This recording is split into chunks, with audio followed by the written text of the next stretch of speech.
So really do appreciate people being here. Clearly, we're here from the Department of Forestry. We want to spend a little bit of time with y'all, walking you through a process that we've been working on for the better part of, well, I guess we've been working on since about 2012, in terms of looking at potentially revising our enforcement and preventing our state law enforcement large number of acres here in Clatsop County. In terms of the way we want to sort of run through this, the way we're going to be working through this today is very conversational. So really encourage people to ask questions and, have it. We're here to have a dialogue and really want you to be able to get your voice heard. So just wanted to make that clear with everyone. We're planning to be here. We're available till 1 o'clock. That does go through the lunch hour, so recognize that may be hard for folks, but just also let you know that we'll be here and we can move into that time frame if the conversations are still rolling. So what I'd like to do is just go around the room and ask folks to introduce themselves, and if you want to say a little bit about who you work for or what your interests are, we'd love to hear that. And then we'll start here with ourselves. So I think this is good. No? You hold it closer to your mouth. I don't know that this projects, does it? Yeah. Okay. So my name's Liz Dent, and I serve as the State Forest Division Chief with the Oregon Department of Forestry. So I oversee all the activities and the policy work. I work with the Board of Forestry, stakeholders, county commissioners on kind of everything that has to do with managing these state forests. And I'm Justin Buttress, policy analyst for the State Forest Program, also the project manager for the Forest Management Plan. Hi, I'm Nick Palazzotto. I'm the lead wildlife bio for State Forest Division, and I'm involved in both the Forest Management Plan and Habitat Conservation Plan projects. Hi, I'm Ty Williams. I'm the District Operations Coordinator here on the Astoria District, and also part of the FMP plan team. Hi, I'm Mike Wilson. I'm the Resource Support Unit Manager for the State Forest Division, and I manage our policy staff biologist, Nick, and an aquatic riparian specialist, engineer, and those sorts of folks who have specialist roles in the FMP. So a lot of my folks are on the FMP team, including myself. Hi, I'm Kathleen Sullivan. I'm County Commissioner for District 4. Megan Inley with the Oregon Department of Forestry. I'm also the forest, I'm also the representative of the FDLIC for Clatsop County. I'm Paula Bew and part of the Citizen Advisory Committee for Lewis and Clark area. Good morning, everyone. I'm Ron Zilli. I'm the Deputy Division Chief for State Forests out of Salem. Worked with Liz and the team here. I was also responsible for the planning coordination team in Salem. Good morning, I'm Jenny Johnson, citizen here in Clatsop County, and previously worked in as a forester in the area. Just here today to learn more about this new plan and here to, I guess, support keeping working forests working. Pamela Madsen-McDonald, granddaughter of lumber professionals. I'm here because I'm concerned about the forests. Thank you. Good morning, I'm Neil Bond. I'm the Protection Unit Forester for the Oregon Department of Forestry here in Astoria. And what that means is I'm in charge of the private forest program and the protection program here. I'm Tom Scoggins. I'm a retired forester and member of the State Forest Advisory Committee. Good morning, I'm Ashley LaTorre. I'm a stewardship forester for the Oregon Department of Forestry here in Astoria. Christopher Weber. I live in Astoria. I wear multiple hats. I'm Director at Large for Clatsop Soil and Water Conservation District. I sit on the board of the North Coast Watershed Association, and I'm a County Planning Commissioner. My main concerns are water in forests, and keeping the water clean and plentiful. Thank you. I'm Roger Gorban. I've been a resident of Astoria for about 10 years. By profession, I'm an artist and photographer. I do a lot of landscape photography, so quite naturally I'm concerned about the forest. And I also have been doing a lot of writing in the last 5 years, researching forest issues and writing for one of our local papers. I'm Jed Arnold. I work for Hampton Family Forests, which is the land management division of Hampton Lumber. I'm Ted Messing, Brownsmead, 45-year resident, and we are pretty much surrounded by state forests, so we are always concerned what's going on. Cheryl Johnson, Brownsmead, and I'm on the Northeast Citizen Advisory for rewriting the Clatsop County Comprehensive Land Use Plan. My name is Todd Lundy. Good morning. I'm on the committee for revising the Clatsop County Comprehensive Plan. Hi, my name is Domin Wargo. I'm with the Chinook Indian Nation and part of the Natural Resources Committee, and I'm a college student at Grace Harbor College for forestry.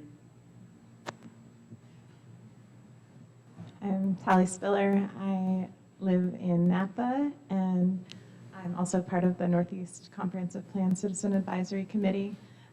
My main interest is that the new forest management plan has real strict conservation goals that are actionable and not vague at all, because I'm concerned about how our management plan affects the overall health of the forest and, wildlife, other, protected species, that kind of thing. Thank you.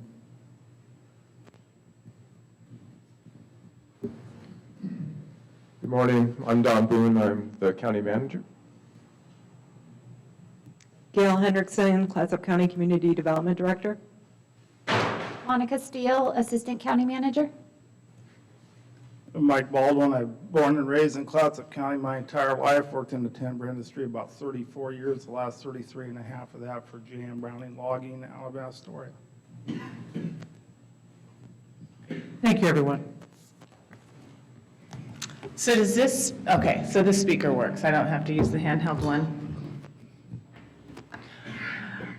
Great, thanks for those introductions. It really, that is loud, is it not? Maybe turn it down a little bit. It's just right, okay.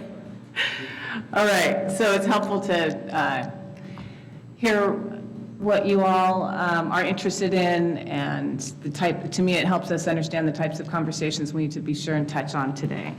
So we're holding this meeting today to discuss the forest management plan, and the main purpose of today is really to introduce you to the document itself, recognizing all of, as we walk through that, there are going to be comments and questions and concerns, and we're here to really capture all of that. One of the reasons our approach here is with you all is two-stepped. One is, this is the first step of introducing you to the document, recognizing you may not have had enough time to kind of dig into it yet, gather all of your feedback, and then we're going to have another meeting on January 14th, and that meeting is going to be in Salem. And at that meeting, ideally you will have had enough time to kind of dig into the plan, and we can have another conversation on what your concerns, questions, or input might be. So we have been holding these meetings in other locations around the state and with different sort of governmental or advisory committee bodies. So the State Forest Advisory Committee, which was mentioned today, the Forest Trust Lands Advisory Committee. We've had a public meeting in Salem. There's an online survey. We'll touch on all this at the end of the presentation, but wanting to give you a flavor, as well as an opportunity to send emails to ODF. So this is really the outreach process that we're going through. We're going to collect all the input and collate that from all this different input that we're getting. And ultimately, in April, we'll be going to the Board of Forestry, and we will have taken the input that we have received, and some of it we will have been able to incorporate into that document that we're bringing to the Board of Forestry. Some of the input that we're already getting is pretty complex in nature and will require more time to incorporate. So we'll characterize that for the Board of Forestry as well, saying here's what we heard and here's some ways we could handle it. We just need more time to do that. And then there'll be some input that we're not able to incorporate. And in that case, we'll be able to explain why. So trying to just really have a very transparent process and make sure that your voices are heard and that we can bring that to the table with the Board of Forestry. So that's really the intent here, is just really to kick that off with everybody and hopefully give you enough information to start digging in.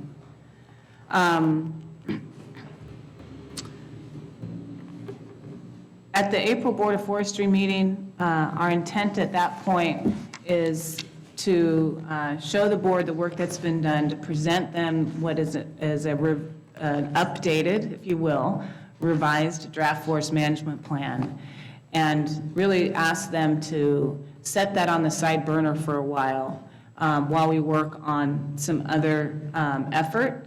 A big one being our process in trying to attain what's called a habitat conservation plan. So what a habitat conservation plan does, it's another policy approach to managing state forests, and it's an agreement with U.S. Fish and Wildlife Service and National Marine Fisheries Service. And with the Habitat Conservation Plan, we have this agreement with those federal agencies on that is a long-term agreement, 50 to 75 years, depending on where we land. And in that agreement, we establish with the services the types of conservation that's needed to contribute to the recovery of these species and to protect their habitat for these threatened and endangered species. There's several species that we're pursuing to have coverage, if you will, under the HCP, including some of the well-known ones like northern spotted owls, marbled murrelets, coho, steelhead, et cetera, some salamanders. So we've been working on those together. We've been both working on this draft forest management plan, and we've been working on the HCP for several years.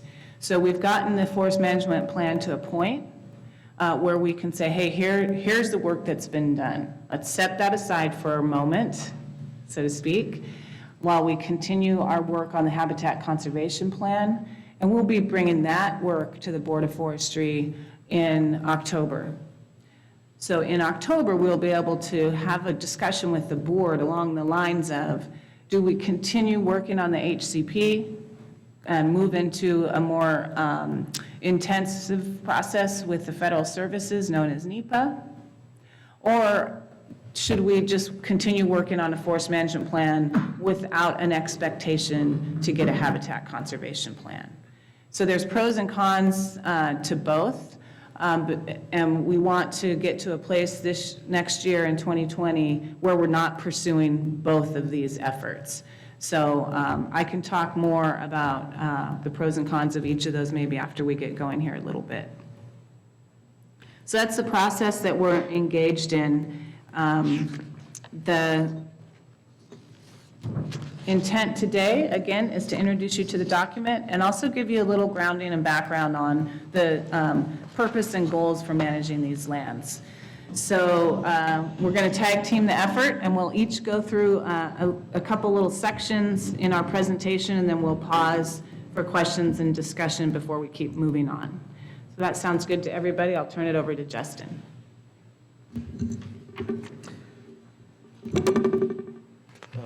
It's actually still you.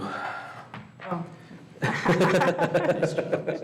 I won't turn it over to Justin. Do you have the clicker? I do. Okay.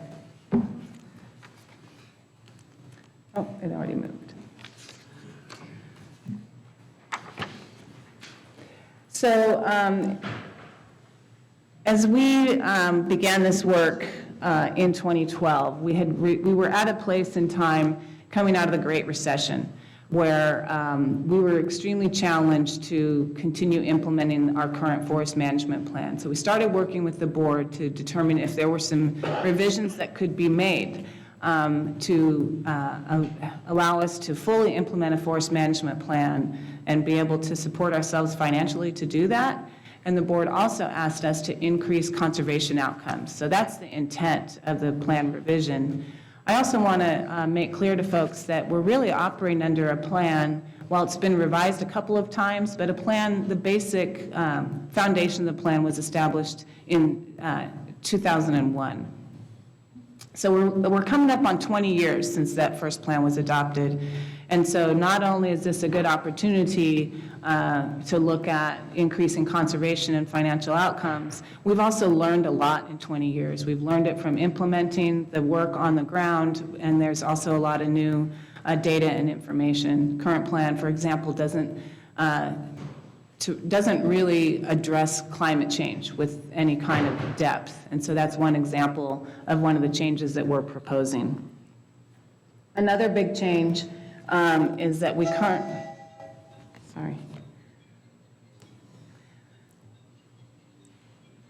the current approach to managing these forests is utilizing multiple plans. So in this map, you can see the Board of Forestry ownership in blue, and we own forests from here in Clatsop County all the way down near the California border and in Klamath County on the east side of the Cascades. What we're proposing is that we create one forest management plan that addresses our forest management on all of our lands west of the Cascades. And this creates a lot of efficiency because currently we're using 3 forest management plans for this area. We've got our Northwest Forest Management Plan, we've got a Southwest Oregon Forest Management Plan, and then we have some properties that we manage out in Coos County, actually under what's called the Elliott Forest Management Plan. So our proposal here allows us to sort of collapse that into one forest management plan, which makes it a lot more efficient for us to address these sort of high-level policies. What we're not talking about today are lands that we manage on the east side of the Cascades in Klamath County, which include our Sun Pass Forest and our Gilchrist State Forest, and those are being managed under an Eastern Oregon long-range plan. So should this come to fruition, we would have 2 plans, one for the west side and one for the east side. There's a lot of diversity ecologically, excuse me, in this, what would be covered under one plan. And so what we've done in our design of this revision is to keep it at the right level so that we can implement the plan in a way that is congruent, if you will, with ecological conditions on the west side of the Cascades. So it'd be more efficient, but also would require the flexibility to implement it across the geography. Let's see, which button is it? Do you know?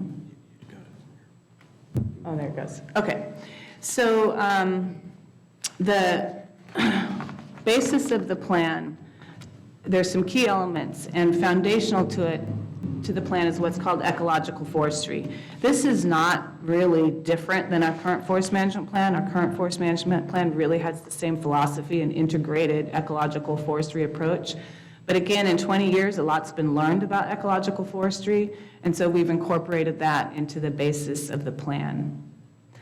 Another big difference is thinking about managing the forest for a range of cereal stages, and that, in shorthand, that means a range of age classes, which is different than the current plan, which has us thinking about the forest in kind of 5 different structure types and managing towards those structure types. So it's it's kind of a more distributed way of thinking about managing the forest and the types of habitat that's provided in those different age classes.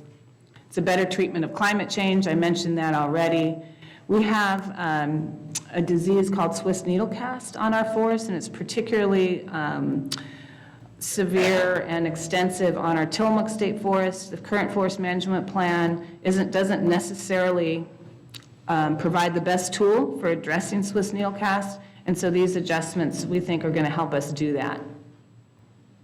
And then the Board of Forestry asked us as we developed this plan to include what's called measurable outcomes. So the current plan doesn't have that. We think that's a benefit because it states really what are we trying to achieve, and that way we can make sure we're measuring the right elements to know if we're achieving the goals of the plan.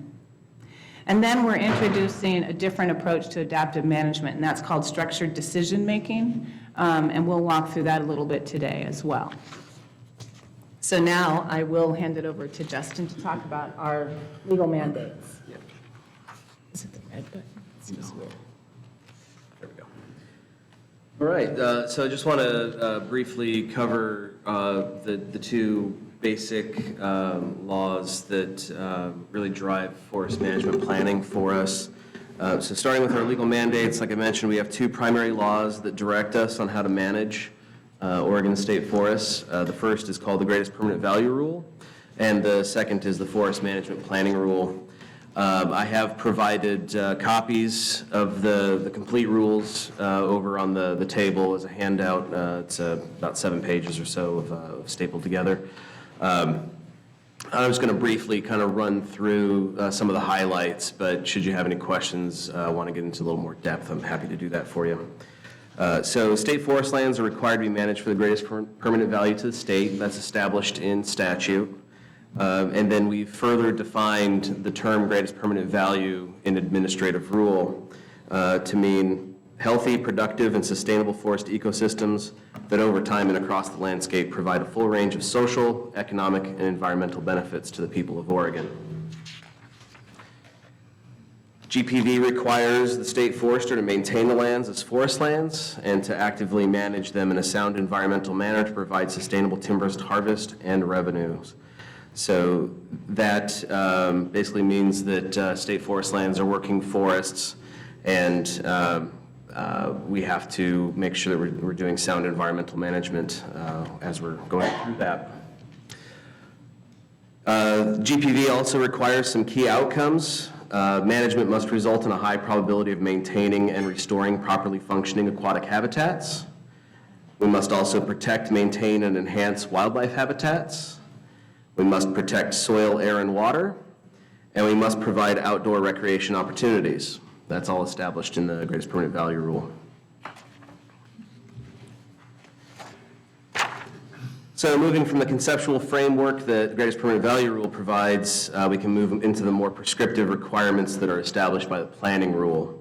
The Planning Rule establishes 6 general categories of information to be included in the plan. Again, there's a handout that's been provided that has the planning terms on it, and I'll just run through those briefly, but you have that for your reference. So guiding principles are principles that guide development of the plan, including both legal requirements and Board of Forestry policies. The resource description provides information on the current condition of the forest resources. Resource goals are statements of what the forester intends to achieve for each forest resource. The fourth element is strategies, which describe how the resources will be managed to achieve the goals. I'm not going to cover all of the specific requirements for strategies that are found in the rule, but there are some specific elements that are some specific strategies that must be contained within the FMP. So examples of those requirements are the strategies must provide for active management. They must contribute to biological diversity of forest stand types and structures. Must manage forest conditions to result in a high probability of maintaining and restoring properly functioning aquatic habitats, and must protect, maintain, and enhance native wildlife habitats. So pretty similar to the GPV rule, the strategies that must be contained within the plan must be consistent with greatest permanent value, essentially. And finally, the guidelines within the plan establish the general framework for managing the forest as an asset, for implementing the forest management plan, and for implementing monitoring and adaptive management plans.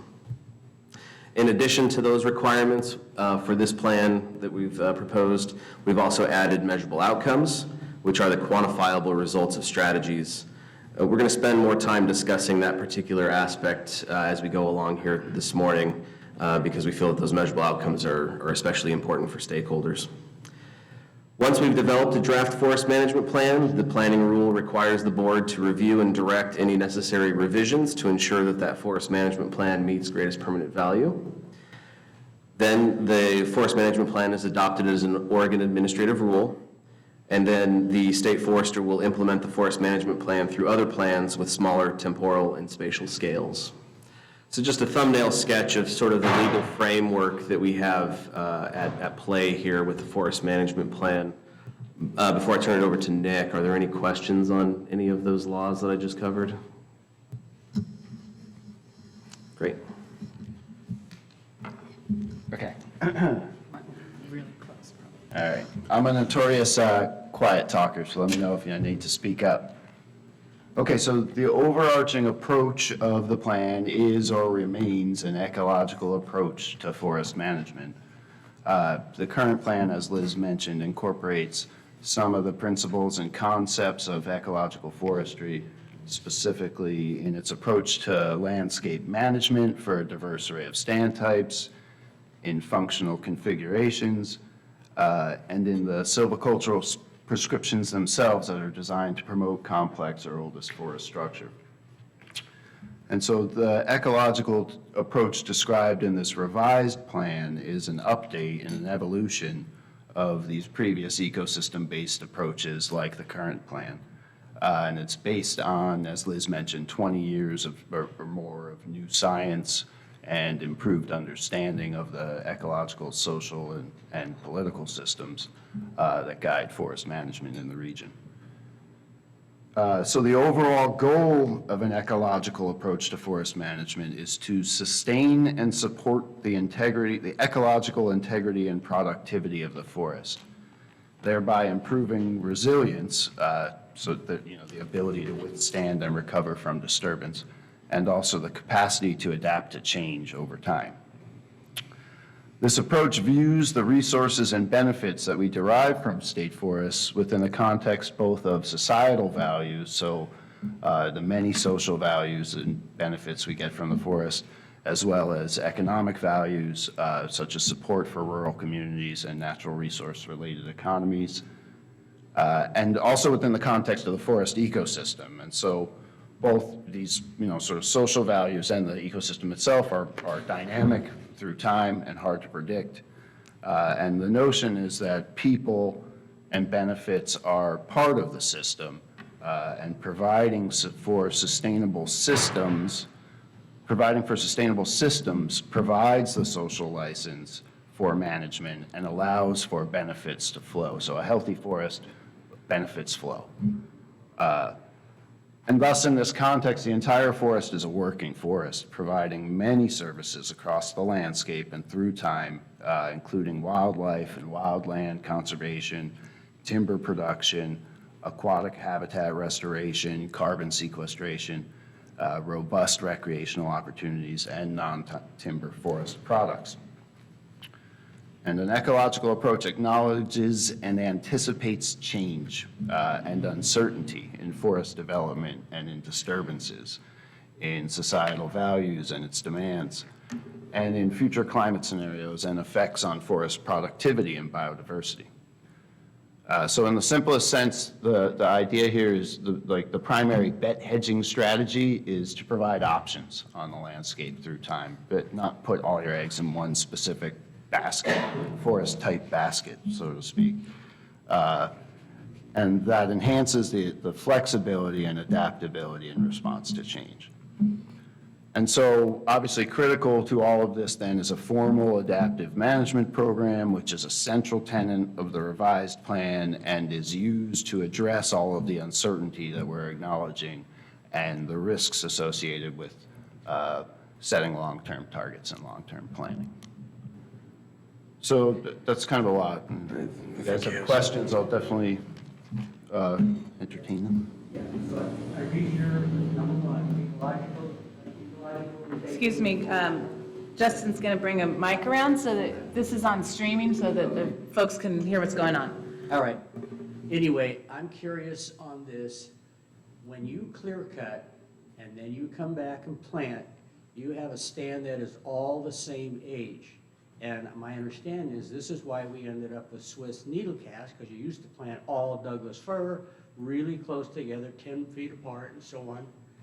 And so why, can you explain to me what the ecological value of clear cuts are? And then I have one more, what do you tell me now? I'm going to have something I want to add, but go ahead. No, is that, okay, so part one, the ecological value of clear cuts. Well, so science over the last 20 years there has been a lot of science and research pointing to young stands as sort of the seminal paper called it the forgotten stage of forest succession. So there has been, there was a lot of focus leading up to the federal Northwest Forest Plan on old forests and old forest species. And somewhere along the way, there wasn't a lot of attention paid to the value of habitat provided by young stands.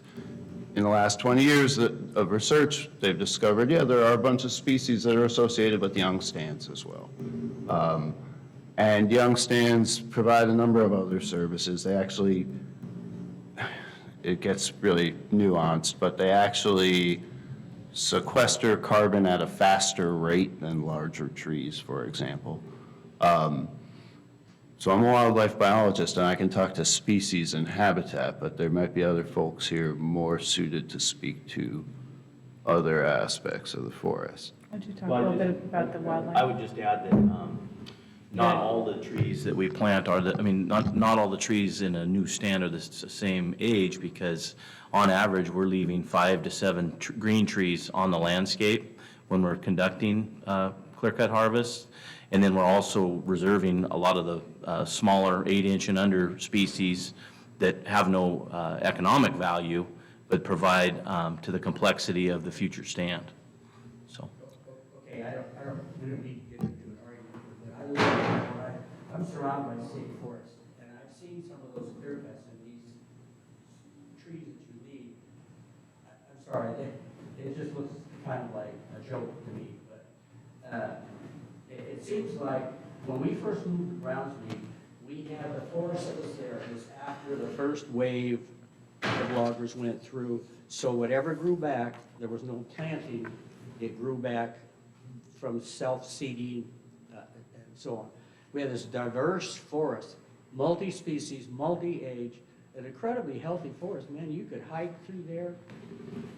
We had elk herds and everything. Then you came in and clear-cut everything and planted Doug fir. And now I understand you're realizing you can't just plant just Douglas fir because you got Swiss needlecats that's killing you now. So anyway, I guess I'm skeptical of what I see and what you tell me and what I see. I mean, sometimes there'll be like one tree over here, one tree over there, and then they blow down. Is there some reason you can't selective cut in Oregon? Well, I think there's several great examples of selective cutting in the Brownsmead area that we've done over the last 20 years. We've taken stands in the 35 to 40-year-old age class and thinned to get them to, to grow on their most productive rate off Davis Bottom Road, I'm sure you're familiar with. There's several stands in there that are really good examples of that are already, even though they're fairly young, 55 years old. We actually, as a team, went out and looked at this specific stand on our tour last year, and Nick was there with us, and everybody was surprised at the age of that stand, how complex that was, that we did select, because it had been selectively thinned. So there is no law against it. It's just, like we said, like Nick was indicating, not doing the same thing everywhere, not thinning everything and not clear cutting everything. We do a mix on the landscape, and it's let the stand or the goals of the stand dictate what harvest prescription best fits for that stand. So those are just some of the different tools we have in our toolbox. Okay, then my next question is, when the clear cuts I'm seeing now, not all of them are on state forest, just some private. Correct. And the debris afterwards, the slash, if you will, they pile it up. Sometimes you burn it, sometimes you don't. How come you don't leave that slash evenly distributed over the clear cut? For me, I grew up as a farmer, and that way you're basically fertilizing the land with the slash as it rots. So if you pile it up, you get it in one spot. Is there a reason you pile it? Well, we pile it mostly to burn it and to create planting spots, because especially, on the west side of the foothills, we have, where we have a heavy mix of spruce and hemlock along with Doug fir, there's a an abundance of slash that would make planting hard to do. So we're not going through and picking up every limb and stick from the, there's still a lot that's left out there, debris, but we try to get the bigger concentrations to create planting spots. And then we do try to burn all the piles that we plant. It's all based on days when we are able to burn and stuff through smoke management. Yeah, I mean, just to sort of round out, I would, to sort of back up and talk about our basic strategies. We are planting minor species. We don't do plantation forestry out across our entire landscape. So we're planting cedar, we're planting sitka, hemlock, alder. When we do leave trees, they tend to leave, where we spray, they leave spray shadows of shrubby vegetation. And so we don't have the cleanest clear cuts in the world. And we have snag and downed wood requirements, both of which exceed Forest Practices Act, as well as our green trees. And so we like to think we're leaving a lot out there.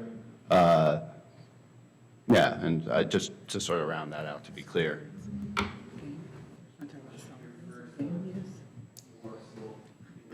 My question was, what is the benchmark, or what are the benchmarks for forest productivity? Like how much, where, who sets those productivity standards? It does. It's a compelling and good question. And I think the best way for us to answer that is about sustainable harvest levels over time. And so that's how we think about productivity. We inventory our stands to determine sort of how much volume is out there, and then we calculate how much we think we can harvest so that over time we're not over harvesting. So that's sort of how we think about productivity, is one thing. And the other thing is, in terms of so that's a landscape look, and then like a stand-by-stand basis, it's a little bit more around the silvicultural practices that are best suited for that area. So some of our areas are really what we call good growing ground, and you all are blessed with that here. It's really productive forests here, as compared to in our Tillamook district, where there's been, historically several fires. It was reforested with what we call off-site seed of Douglas fir, which made it more susceptible to Swiss needlecast. So those areas are actually almost non-productive. Those trees are barely growing at this point. And that's both a combination of the species off-site seed that was used, so it wasn't well suited for that area. I think we need to have a little grace for that time period when that was done, though. It was an unprecedented amount of reforestation that had to happen after those huge Tillamook burns that happened year after year. Also was hard on the soils, that steep ground and thin soils. So that's the juxtaposition, if you will, and they're really, these two land bases aren't far apart. Tillamook, very poor growing ground, not very productive. Different story here. That dictates really the volume that we can harvest, and the response that we think is going to happen through thinning, et cetera. You're going to get a much different response here, thinning, than you would in Tillamook. Does that answer your question, Paula? Okay. Yeah, I had a question about the grove of trees you described out near Brownsmead that was being thinned. My understanding is that usually those kind of thinnings are referred to as pre-commercial thinnings. In other words, the fate of the trees after it's been thinned is possibly to be clear cut. I was just wondering, can you guarantee that those areas that you're thinning and improving will be conservation areas after they've grown up into healthy, larger trees?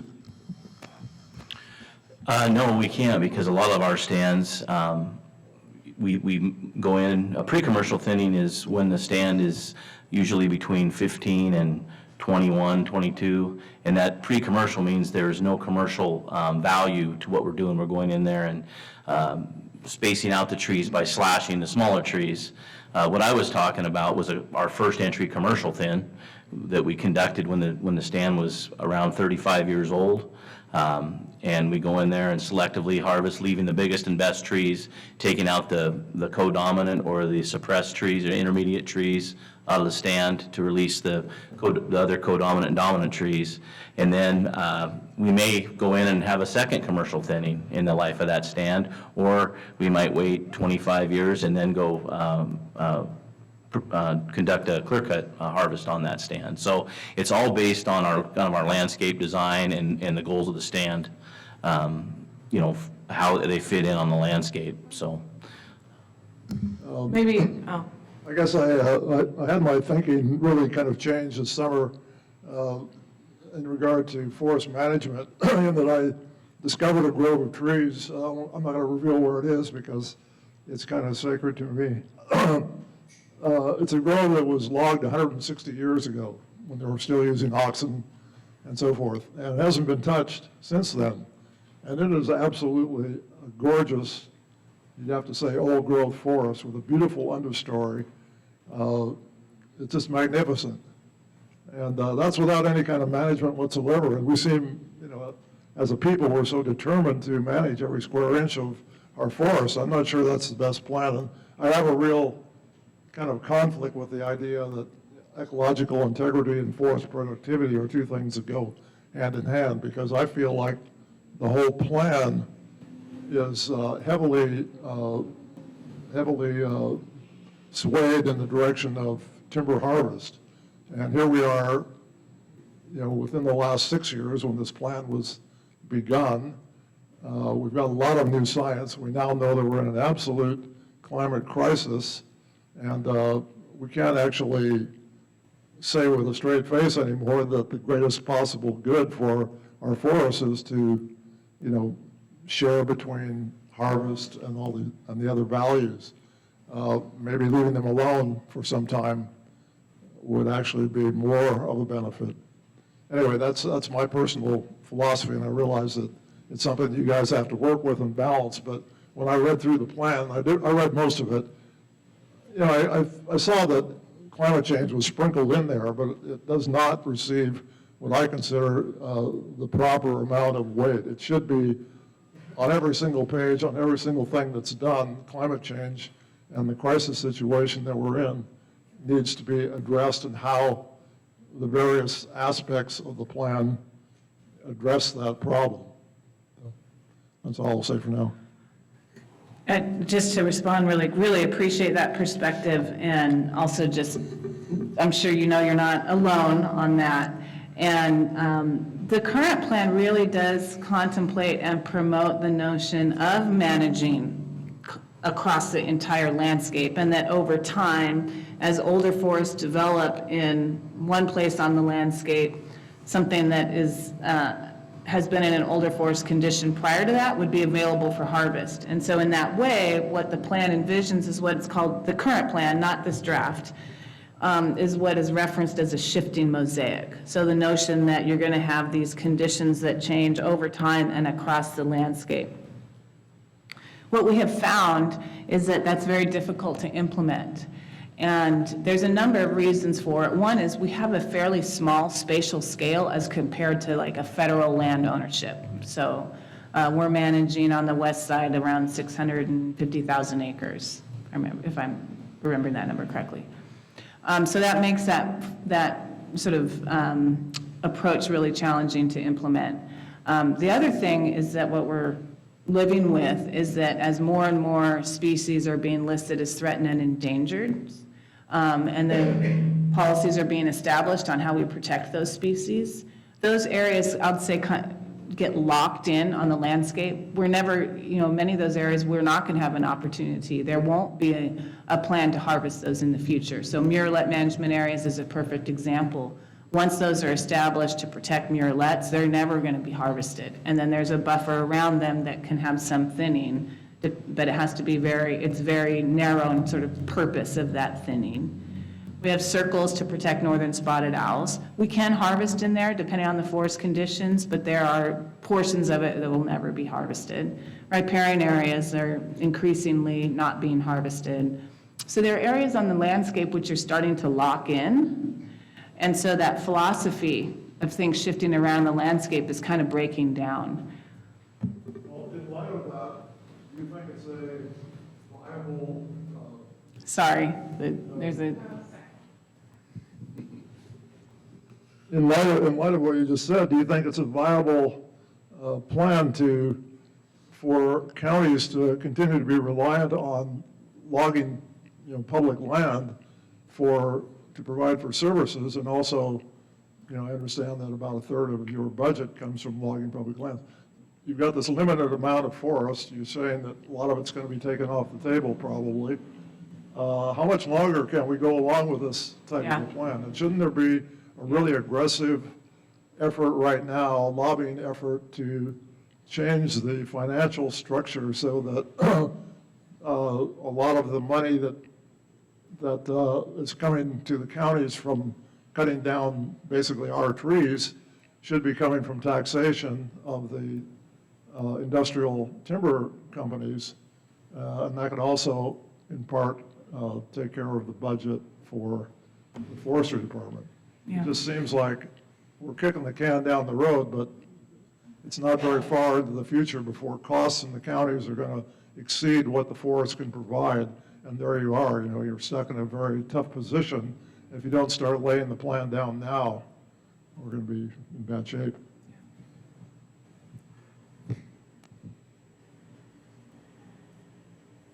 So I heard you say that this plan kind of started with the recession, or in the wake of the recession, and there was like budgetary issues. And yet it's also, they're like, hey, get more money and also be better with conservation, which there seems to be a bit of a conflict between the two goals. And I appreciate, that you are trying to do both of those things. But I agree with other people that have spoken that right now, the place we are, we're looking into the future, and it's a crisis that our kids are facing. The world that they're going to grow up in is going to be drastically different unless we make the decisions right now that are going to be able to mitigate the crisis, to some extent. And the forest is one way we in this local community have to address climate change. And I agree that needs to be the top priority of all of us right now if we care about our kids and their future. Mm-hmm. So I'm curious how you addressed that conflict in, seeing the forest, one as, okay, it needs to solve all our budgetary problems, and two, we need to be, increasing our conservation goals. And then, what you were just saying about, okay, we're taking this little pocket and we're protecting it for the owl, and this other little pocket and we're protecting it for the marble murrelets, and these like rivers, we'll give them a little buffer. And so it kind of, in my mind, looks like this, polka dot of protection, whereas it seems like a better strategy would be to look at the whole thing and say, is there a way we can still do logging that doesn't negatively harm all of these different species and uses this resource for carbon sequestration to its maximum potential? And that's all the logging we should be doing, because those other priorities should be taking precedent if we're really talking about the greatest permanent value. Permanent is the future, do our kids have a world that's worth living in? Do we have an economy that makes sense? Do we have food to eat? Do we have water? Those things for our kids are going to matter a whole lot more than did we maximize our timber profits in this fiscal year to meet our budgetary needs. Right. So a lot there, and I would say all the points that you made are exactly the things that we feel like we are charged to do. That these lands are public lands and they're managed for public benefits over the long term is what I would say is the very sort of synopsis, if you will. And it is about functional habitat for native fish and wildlife, and providing recreational opportunities, and providing benefits to rural communities. And there are a number of ways that that happens, and one of them is the quality of life that brings people to live in Oregon and that keeps people staying in Oregon. And the other one is timber-related economies. That is part of what is expected off of this land base, and it's established in statute and rule. So our job has been, over the years, is to strike that right balance. That's a pretty big expectation of a relatively small land base. And so our job is what's the right balance? How do we represent the needs and expectations of Oregonians? And so to me, that's the voice that you're bringing to the table right now, characterizing what you think that balance should be. And that's why we're here. We're here to gather that and make sure that we're representing that with integrity to the Board of Forestry.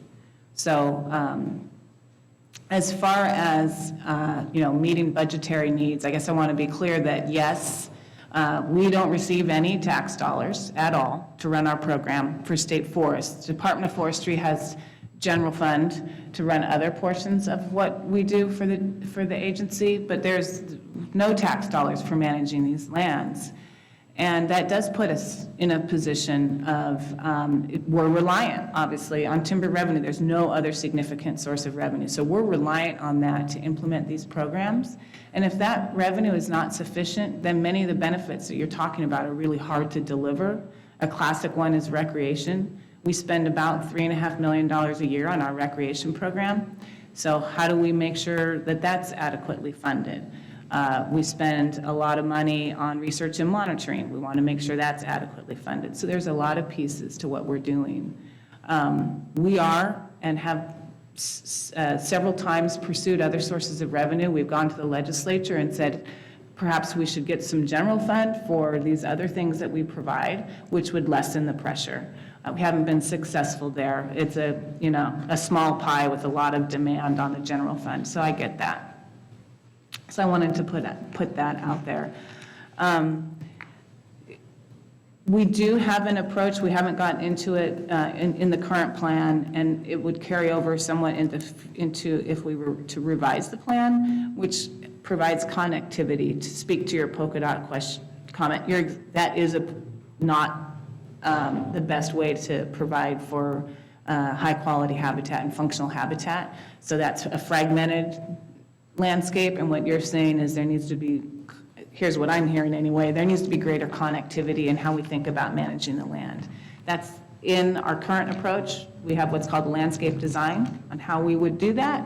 And if we ended up, if this ended up being adopted by the board, we would also have that same goal, and that's written in that section on wildlife.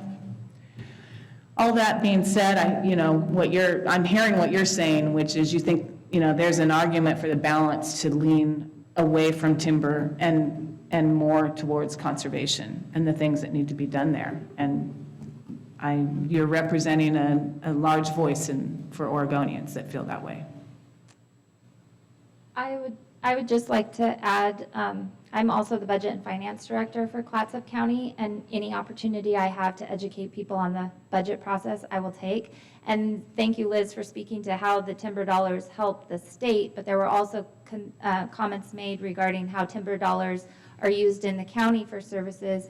And over 20 years ago, our Board of Commissioners took action in our long-term financial plan to only budget the 15-year low of timber harvests. And so of our $23 million general fund budget, 2.18 is what we budgeted for timber.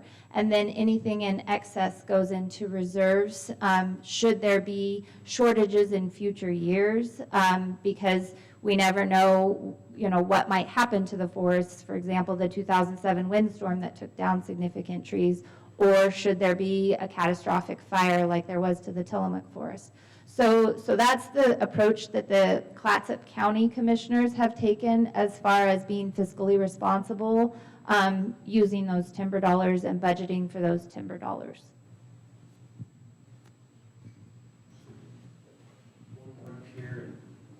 I wanted to ask a couple questions, picking up on Ted's issue with splash. This is, it's actually one question, but two parts. I'm interested in knowing what exploration of chipping of slash has been encountered. And by spreading the slash, when you chip it, just leave it where you found it to distribute it. And how that impacts carbon sequestration. We have done some chipping, but it was more chipping and then hauled off-site to like Wanna for their use there. But that's really dependent on the cost of fuel, just, you know, to make it economically feasible for the people who do that work. Fuel costs to get that product to a mill site. Sometimes it's real, the margins are real tight on that, so it's real dependent on fuel prices, I guess. And then just to chip it, just to run the chipper to do that, fuel for that takes a lot of fuel also. So, so we haven't done it as often. I was asking not so much about shipping it off-site, but leaving it as compost. Yeah, and again, it comes down to expenses as far as it is cheaper for us to you know, pile it and burn it, and then you'd be surprised at how much product is made from chipping those piles. And again, you have you know, you have the fire hazard created from that, plus again the planting spots, being able to, you know, have planting spots in those. Just in the summertime during our loose bark period, if you've ever been to one of our landings after they've harvested, just the amount of bark that comes off just from limbing the trees is amazing. And sometimes it's hard even to get planting spots in that. We actually ask our operators to clear some of those, make planting spots with their equipment when they're there, because it's a lot of that stuff's so deep. I will say it depends on the district too. Some districts are looking at the costs associated with piling wood and questioning whether the pros outweigh the cons, and trying to figure out what scenarios are scenarios where they wouldn't do it. And there's some science that's come out. There's been a lot of science through time, but there's some recent science suggesting that exactly the sort of nutrient and moisture pulse associated with that wood has value for seedling survival. And so there's folks internally talking about it. It hasn't built its way into a formal policy discussion yet. And I guess I'd add on the east half of our county out towards the Jewel area where there's more Douglas fir, the amount of piling we have to do is less just because the fuel load is less limbs on a lot of those trees. Where as you get closer to the Columbia River or to the coast, where you get a mix of spruce and hemlock that have more limbs and just a heavier concentration of that. And, you know, and part of piling and burning is also to reduce fire hazard risk in the summertime. So we've been going for, okay, I was going to, then maybe a break. I hope this is a short question. I want to go back to the very beginning. The title of the slide is Ecological Forestry. But I also want to roll in a couple of things that have been brought up relative to climate change. For one thing, and for connectivity of habitats. And so I'll take those little bites first. Connectivity of the habitats, I'm wondering if there's any effort made to take some of our parts of the state forest that are kind of a patchwork.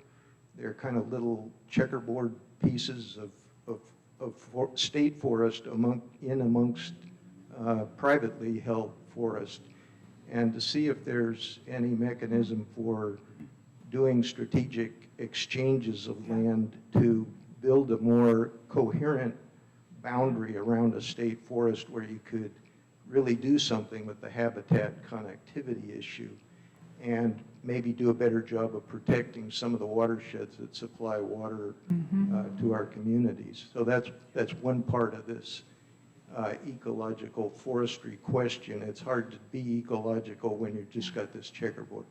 The other thing goes back to climate change and the ability of these forests to be of value because they store carbon? And why cannot that be an assessment of a permanent value that we've obtained from the forests that's in many cases worth more than the timber that's harvested from them? Why can't that be accounted for, and why can't we charge industry that's polluting our atmosphere with a lot of carbon dioxide to pay out money for keeping our forests alive and sequestering carbon? So those are kind of side issues to the whole question on ecological forestry. My basic question is, how have you come about trying to understand what our forest should be like ecologically?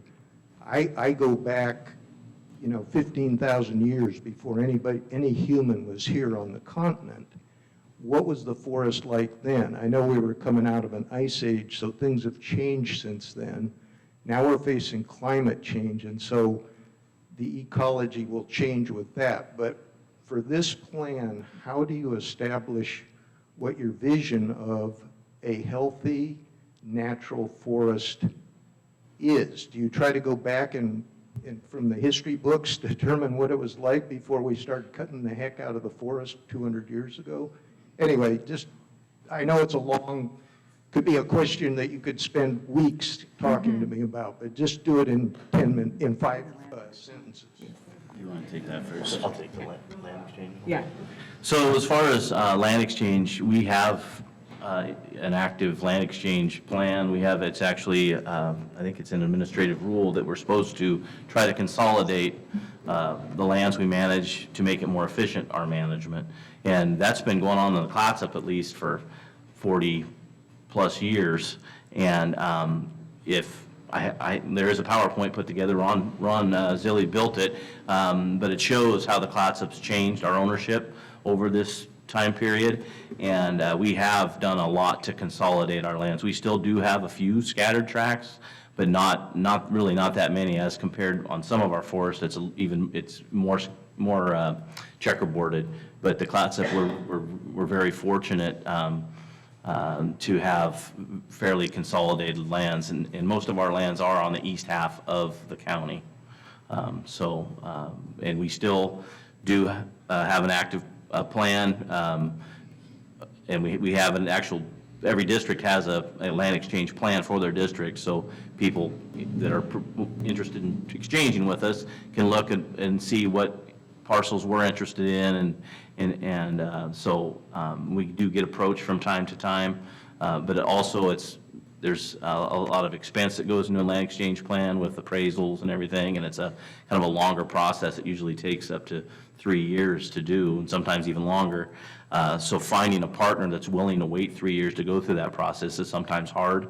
And then budgetarily, because of where we've been in the last 10 years, we haven't had that many. The most recent land exchange that we've done on the Clatsop State Forest was with the city of Cannon Beach. It was a 3-way exchange with the city of Cannon Beach and Hampton Tree Farms for the Ecola tract that's behind the city of Cannon Beach, and we acquired some lands that were adjacent to our lands out in the Jewel area. And I think there was even a piece up in the Astoria Basin up off the Pipeline Road. So that was the most recent one we've done. Maybe, but there's a couple other questions you had. Does someone want to speak to this? Yeah, when we talk about climate change and carbon sequestration and that, there's a couple of pieces to that. A primary focus for us, and you'll see it in the plan, is the resiliency of our forest. So as climate changes, as the risk of catastrophic fire, extreme weather events, what have you, anything that may be related to that increase, we need to have, again, not all of our eggs in one basket, and ways to address that uncertainty. And so that goes to the ecological forestry perspective, basically the same way. You're doing a lot of different things everywhere.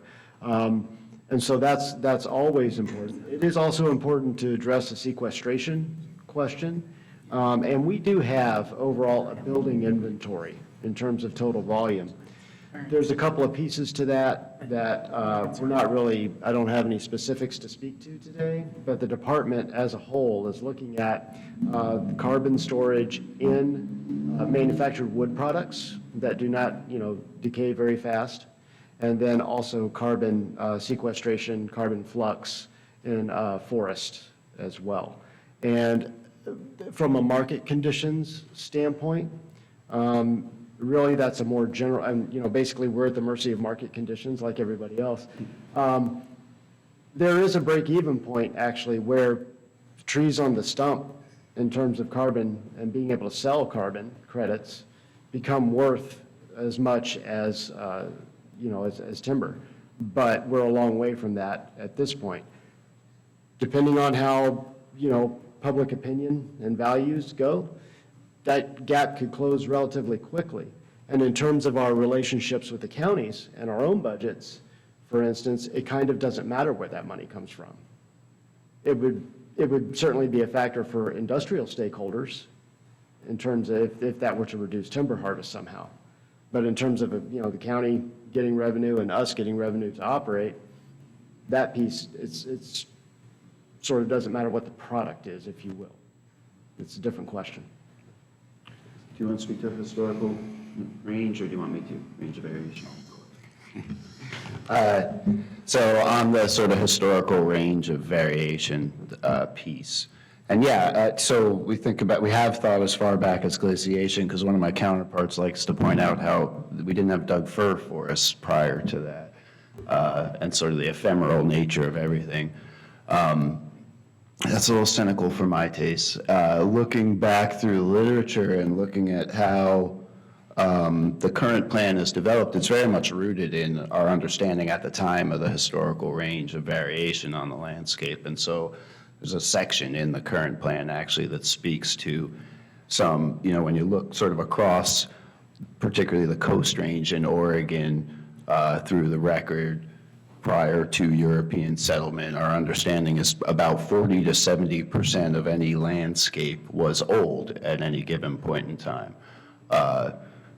And that is the basis for our plan's framework of currently 30 to 50% of the forest is intended to be an old forest structure is the desired future condition.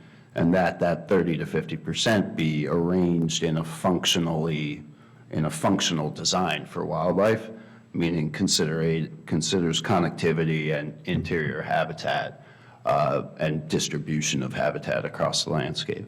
So current plan's very much rooted in that. There's not a lot to say that there is something that should be dramatically different from that.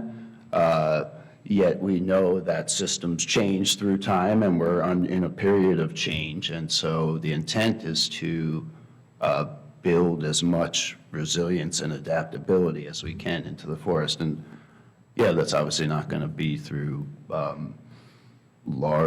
forest managed entirely on short rotations of Doug fir. So maybe the last question here, and I know I need a break, so I'm guessing everyone else does too. I just want to make a comment on the consolidation of lands, which sounds like a really great idea from the ecological standpoint. But here in our county, we've had a couple of aberrant situations that have developed that have really make us question some of the motivation, I guess, of the Department of Forestry. And one is that apparently the area down around Norriston Heights, that patch that's supposed to be clear cut, is the only piece of land on the coast that the Forestry Department manages. Everything else is out in East County. So on the basis of the argument of consolidation, that kind of makes sense. Take down that, you won't have to deal with that or think about that little tiny parcel over there along the coast. But the problem is it's in a highly touristed area. The potential murrelet habitat, a lot of other potential values having to do with recreation and so forth. And meanwhile, we've been given a little scruffy little patch out in East County somewhere. It was photographed in the Oregonian that was designated a conservation area, which is a really scruffy piece of land that had had a quarry on it and a bunch of old refrigerators and stuff lying around, and that's what we've been given for a conservation area. It seems like somebody's got their priorities backwards, and I understand that the Department of Forestry is in dire financial straits right now, $100 million worth of uncollected revenue from firefighting efforts over 5 years. And I understand why they're trying to log areas that are high value, like the Norriston Heights, which are also close to roads, which means there's very little expenditure to get those logs out. So I understand that from a budgetary standpoint, but I just think that in terms of overall values and moral values, that particular piece of ground should be turned into a conservation area. And then the other thing is, we talk almost casually about climate change and carbon sequestration and what do you call it when you buying carbon credits and all that. I don't see it. I mean, that's all framed in a kind of a market financial framework. And to me, at this point, climate change is a moral issue. I mean, we've had hundreds of thousands of people have already died because of the effects of climate change. And what we do here in our state contributes to the overall situation. So I just think we need to start thinking more in terms of moral values on these issues, not so much just the economics of forestry. So I just would like to speak to that and say I agree with, I want to be very clear, and I think we've all been very clear in whichever circles we're talking in, is that climate change is arguably the most pressing issue in terms of social, economic, and environmental conditions. So by any measure, we're in it and we need to address it. So in terms of the forest management plan, we are largely proposing an adaptive approach so that we recognize up front in a guiding principle, and I can point it out when we go through this draft, the impacts of climate change and the need for carbon sequestration as two critical tools, and that we have to be able to adapt as things continue to change. And in order to do that, we have to have an applied adaptive management approach that makes sure that we're understanding forest health and how that's might be being impacted by climate change and what species we're planting, et cetera, impacts on stream temperature from climate change. Do we manage differently around streams that are more susceptible to climate change, et cetera? So to me, that's very clear. You had another question there I wanted to address, but the issue around Norriston Heights. And there was a lot of public outcry about that. And we came here and we got the letters went to the governor's office, the Board of Forestry. We came here and listened to people firsthand and ended up pulling that out of our sale plan. So it's no longer part of a sale plan. And there was conversations at that meeting when we were here, and I can't remember when that was, several months ago, maybe during the summer, and started a conversation about a land exchange for that possibly as well. However, and maybe to some concerns around, what do those land exchanges look like from an ecological perspective, not just a financial perspective, is this upcoming session of the legislature. It's only a month long and it's in February. There's going to be a bill being considered for a forest transfer bill, is what it's called. And that would add another tool in our toolbox. So we have land exchanges, we can purchase land, and this provides another tool that might allow us to transfer lands into a different use. So transfer not so much from one owner to another, but transfer into a use that may be more focused on conservation. But thinking about that imbalance of the entire land base. And one more thing on climate change. Yeah, when we think about carbon sequestration, it is not just about financial. It is about, ultimately, everything we're talking about here is a trade-offs conversation. It's not comfortable, people don't want to think about it that way, but it really is. And it actually goes to, I think, your question around, you're trying to increase conservation and financial outcomes, what's the reality of being able to do that?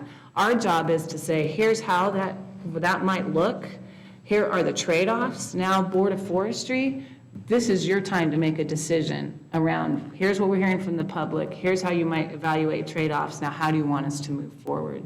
So carbon sequestration is part of that, or a carbon market, if you will, and the benefits ecologically is part of that conversation.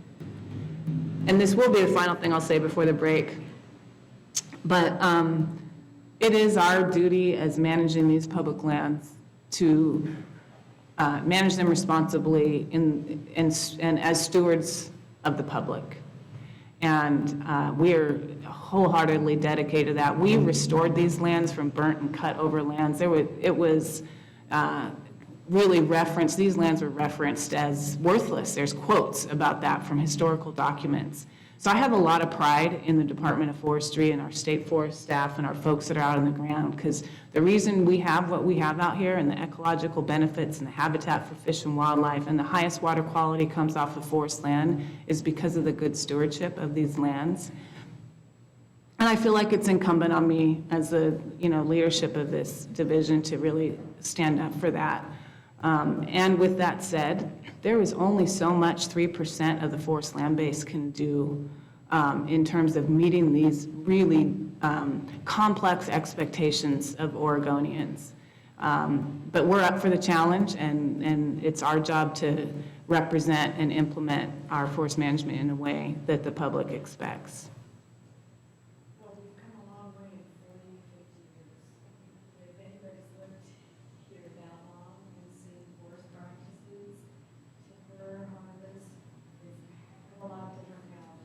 Yeah, that's right.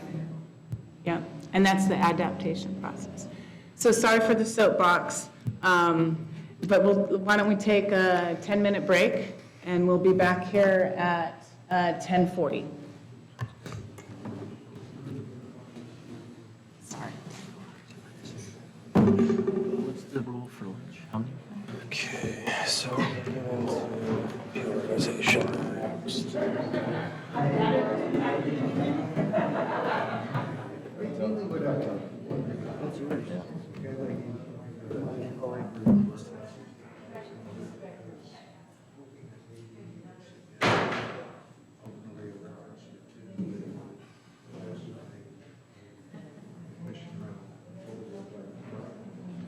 Yeah, I do. So let me get your contact info. Let's do it that way.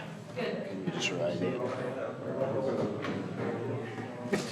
I should take your card.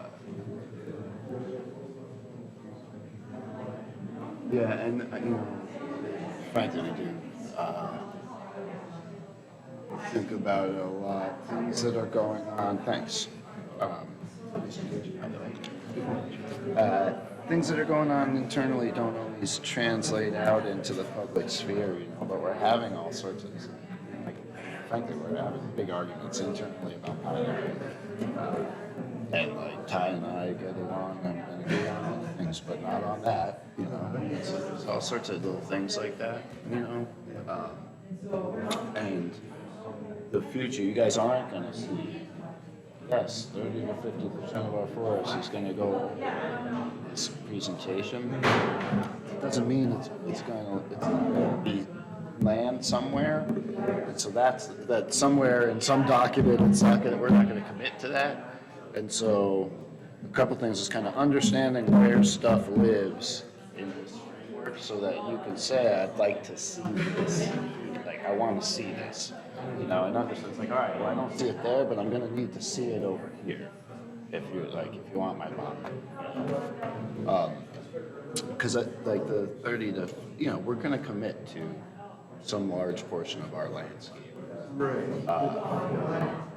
This plan, not specific.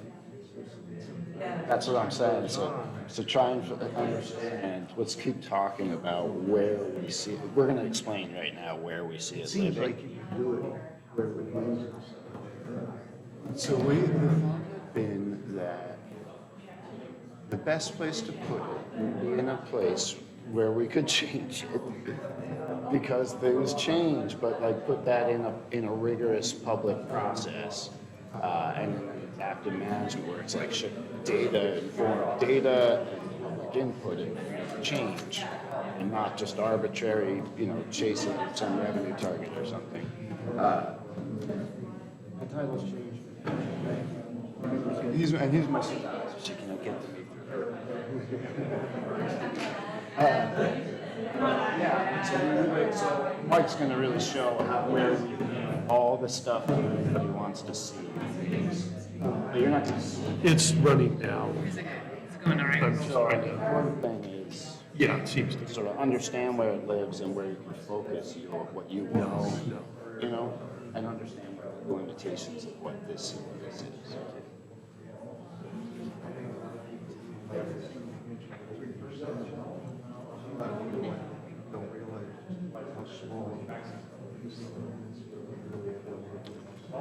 But we are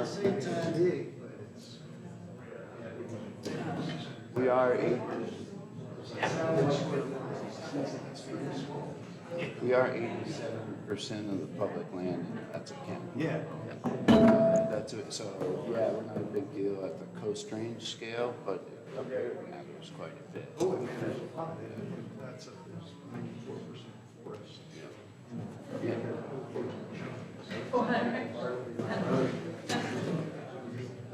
Yeah. Yeah, forest. I think,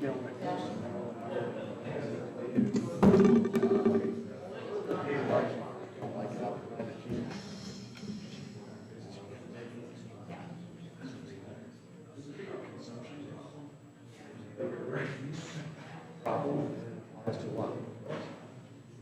There's more. It's a fact. But at the same time,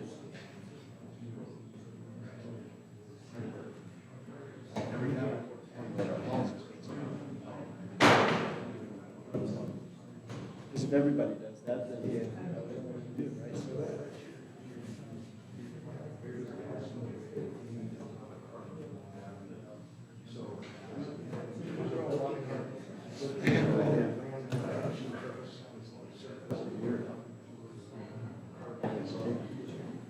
here.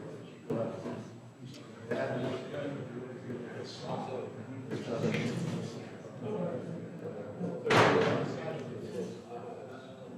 I think there's an issue.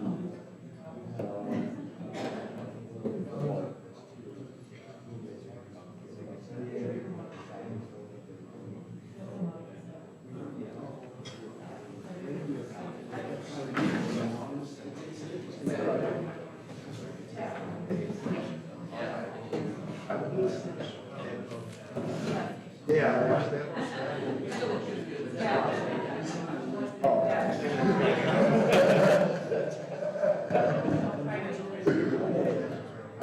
I think, to be clear, this is a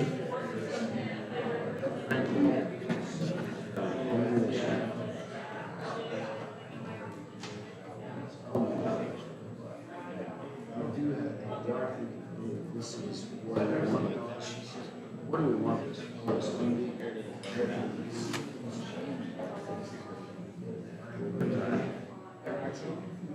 No.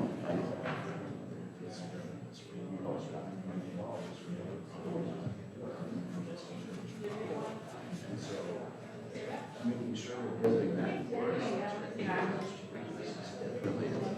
Yeah. Of course, it's like.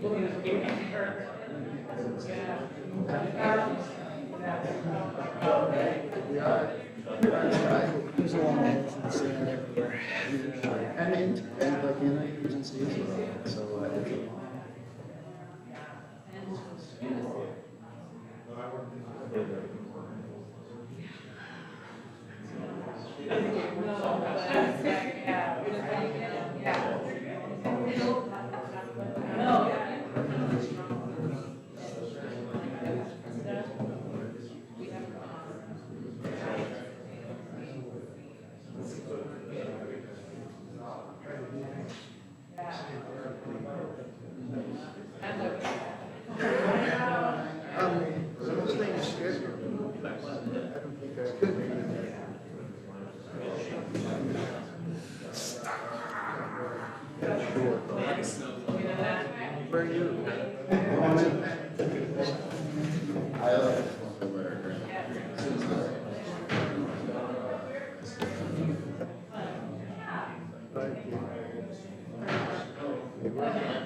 Roger, can you take it?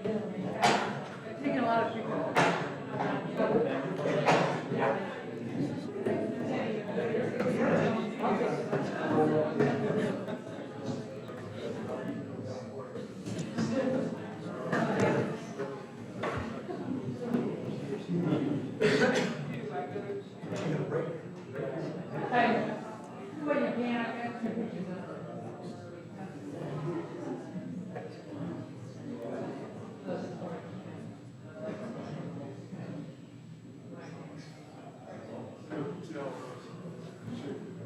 I don't have any pictures.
My teacher voice. Let's get started. It's so funny to look up at that. LP organization. Okay. What else? First of all, I wanted to thank everybody for being here today. I know it's a long meeting, it's a lot of complex information. This is the type of information that ODF presents to the Forest Trust Land Advisory Committee. And so I have heard this presentation before, and I'm really happy that they were able to take the time to come out to Clatsop County to help us with this. And feel free to pick up these materials, and if you want to pick some up to share with your neighbors, go ahead and do that. But one thing I do want to say, and I appreciate all the comments, but there is a lot of material. So if it's okay with you all, we would like to move forward with the agenda, and then at the end, maybe have more comments, if that's okay. They are going to have a public comment period January 14th down in Salem. January 14th is another meeting like this, and then the comments period closes January 31st. And so what we were hoping with this meeting here is that to get this hard copy of the plan, although it's also online, out into everybody's hands, so you have a chance to study it and look at it, and then when you make your comments, there'll be more informed comments. So if that's okay with everybody, I'll turn this back over to these folks. Thanks. Did you want to say something, Mike? Yeah, and just to clarify, when we talk about January 31st closing, that's like a public input period on this. Then we'll go back, we'll be presenting a revised forest management plan to the board in April, like Liz was saying. But then that'll be put aside while we do more work on the HCP. Before a new plan or revised plan would actually be adopted, the board would have to go through the rulemaking process, which has its own additional public comment period and everything. So while we really want your input now up front, it helps us the most to have it early. It's not going to be your last chance either. Right. And public comment period, there's public comment at the Board of Forestry meeting itself, and we talked about this, you and I talked about this before we started this morning, which is you can always submit written comments if you can't make it to that board meeting. There's an email address. You could send an email to Board of Forestry really anytime you want on topics that are of your concern. So there's all kinds of way to keep that input going. But thank you, Kathleen. So we will sort of carry on here, and that isn't to squash any questions and discussion, but kind of want to just keep making sure we get stuff and explain what's in front of you, because Kathleen's right, there's a lot of information here. So the largest document being the draft forest management plan itself. So it's titled the Western Oregon State Forest Management Plan 2020. And mostly I'm just going to introduce you to how the document is organized. So there's the table of contents here that starts on page II, lowercase ii, and you can see how everything's laid out there. So chapter 1 that starts on page 1 is an introduction. So it describes how the state forests were established and the governance of those forests, where they're located, the purpose and scope for managing these lands, the planning processes, and a description of the forest resources. That, to me, is, I think, a really informative section of the plan, and you get a really good snapshot of what the forests and the forest resources are like on our forests today. And then chapter 2 is the vision and guiding principles. And so this starts to get into a little bit more of, I guess I would say, the nitty-gritty of what it is that we're trying to achieve on these lands. So there's a vision statement up front around ecosystem services. This is where, give credit to Nick Pausato. He's the one that's really dug in and written the section on ecological forestry. So that's in here as well. And then towards the end of that chapter, starting on page 93, is a set of guiding principles. So Justin went over what is actually required to be in a forest management plan, and this is one of the requirements. And so we actually took just the guiding principles to the Board of Forestry about 1.5 years ago now. And they reviewed these. We got a lot of public feedback on these, and the board has actually approved these 11 guiding principles. So there's a lot in here, and I'm not going to really get into them, but I'm pointing you to those, so hopefully you can take a good look at those. We've talked a lot about climate change, so if you look at page 98, guiding principle number 11 is that the forest management plan will be implemented to adapt to climate change and mitigate its impacts on the management of state forest lands. The FMP will also contribute to climate change mitigation and sequester carbon. What the guiding, and really they are exactly that, a guiding principle. This is the overarching, the set of principles upon which everything else that is in this plan is going to be based. So that's in chapter 2. And then chapter 3 is a set of goals, strategies, and measurable outcomes. And now we're getting more into resource by resource, a lot more specificity, if you will, in terms of what are the goals for managing for these resources like timber, wildlife, aquatic resources, what strategies are we going to implement to get there, and what are the measurable outcomes. And then if you move on to Chapter 4, which starts on page 120, these are the set of guidelines that Justin talked about as being required also in a forest management plan. So it's, operational policies and standards, as well as implementation, adaptive management, and asset management. And then towards the back, there's a set of appendices that provide a little bit more detail on some of the species and glossary, an index of the terminology, et cetera. So that's how the plan is organized. Again, one of the goals today was really just to literally kind of introduce you and ground you in that.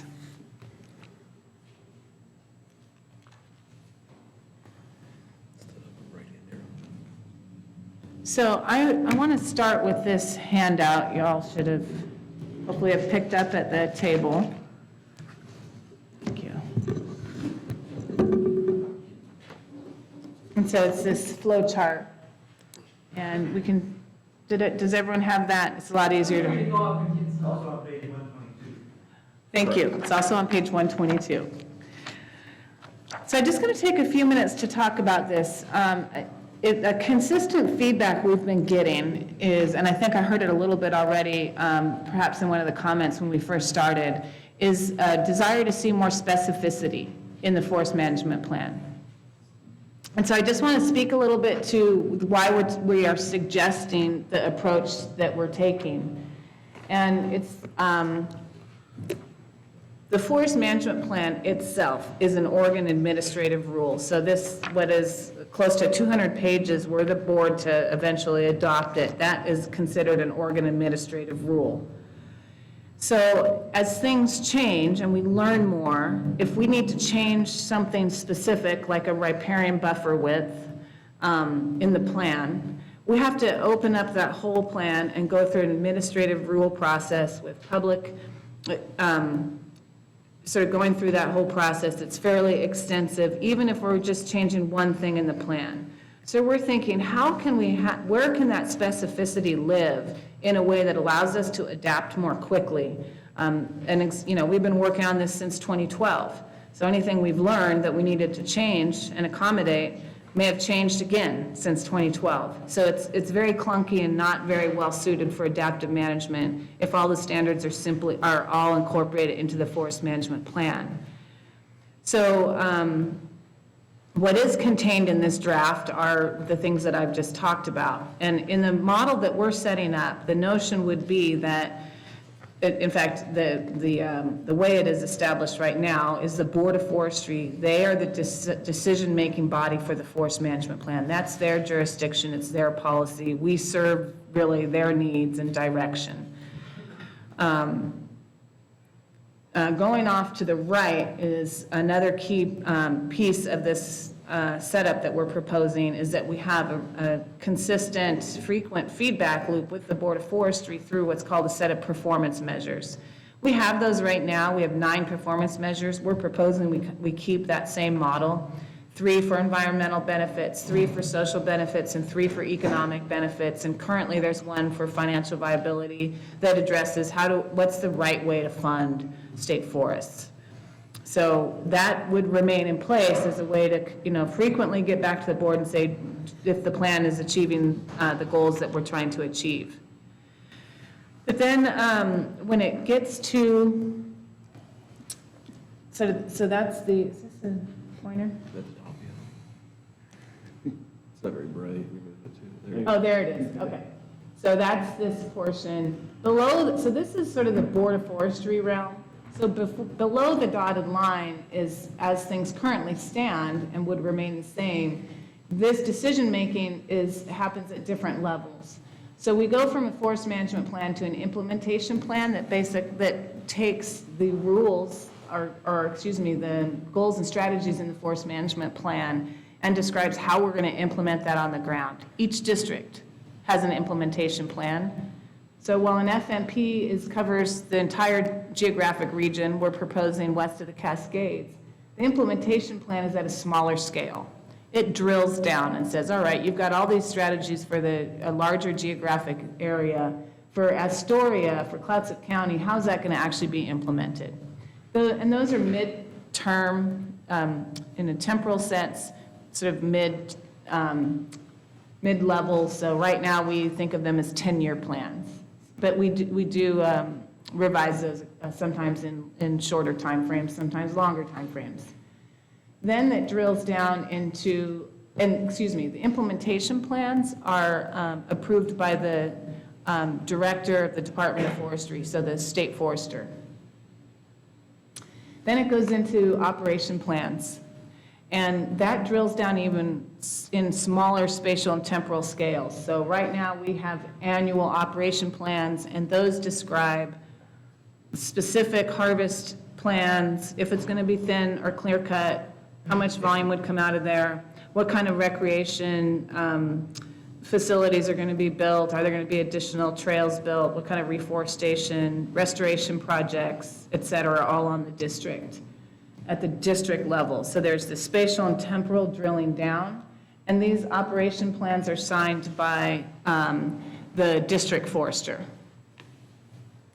And then funding, that influences funding levels, and also funding levels influence, there's a feedback loop that goes on here as well. So that's how we're set up right now. The current plan has some specific standards in it. So there's specific standards for stream protection and wetland protection, and then there's some guidelines and targets for amount of complex structure and how many trees we should leave on the landscape. Everything else in it is, and there's a book about this thick, is in what we call operational policies. And those operational policies deal with road construction and maintenance, a lot more specificity around protecting owls and murrelets, salvage, proper ways to conduct salvage. I'm missing, obviously, with a book this thick, there's a lot in there, but that is where there's a very detailed approach that the folks on the ground can pick up and understand exactly what needs to happen to properly implement the forest management plan. So that's right here. Those are those operational policies, and that's where we have a lot of standards. So, and then in this framework, we've got, critical, as Nick said, is an adaptive management program with quantifiable targets. So we've got these measurable outcomes and performance measures that are measurable outcomes in the plan, related performance measures. Those need quantifiable targets. We learn if we're achieving our goals. If we learn that, we need wider riparian buffers, and we've got a quantifiable target for that, and we monitor it, and we say, we're not achieving our goals for some function about aquatics, and all of our standards are in operational policies, we can change those really quickly. If we were to keep this model of having these standards here, what we need to do is really raise the profile of those, really make sure all of the public and our stakeholders are understanding what's going on the ground and have a voice in what that looks like. So we think this is a really good way to be nimble and to change with new information.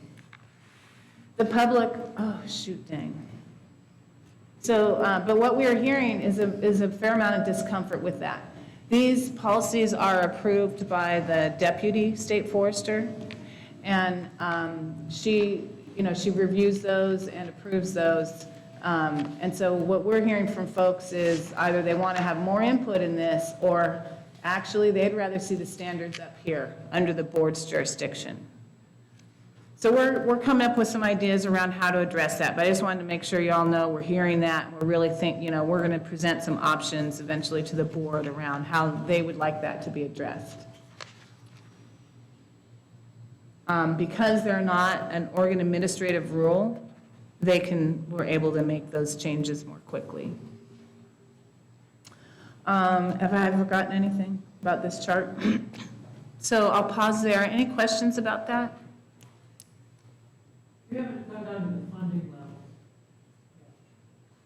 Well, I actually think we need to improve this flow chart. This is kind of hanging out there in a strange way in my mind, but really, as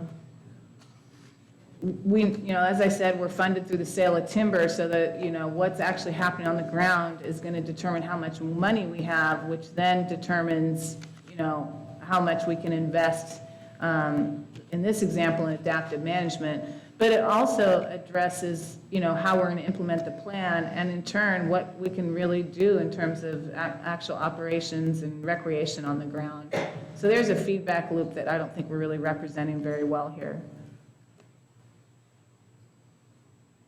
Anyone want to add to that part of the graphic? Well, you'll be talking about that. You go in more in depth in the funding levels on a later slide. Yeah, exactly. Okay. Oh, yes. Well, the implementation plans, you were saying that that's sort of 10-year plans with the state forester, and then the operational plans are the district forester. Is it also about 10 years?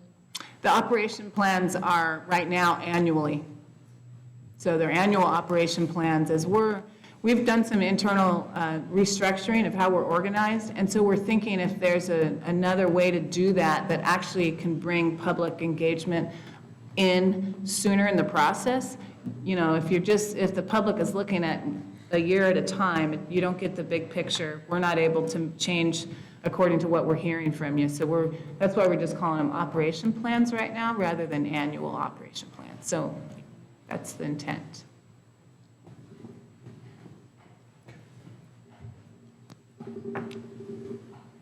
Hand it over to Mike. I can't see behind me.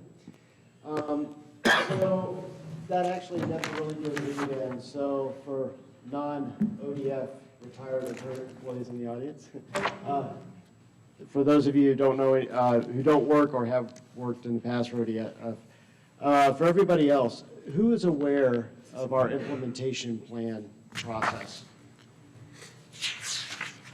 And who's aware of our annual operations plan process? Okay, a few. And of course, you're aware of the FMP process to some extent because you're here today, and that's great. One of the things that we have this implementation plan process, and like Liz says, it currently lays out usually a 10-year objective. That's where our annual harvest objectives are. That's where our desired future condition for the landscape is for complex habitat. And it's kind of this missing piece in the engagement model. There is a public comment period for it, but we never get any public comments on it. Folks are almost completely disengaged from it.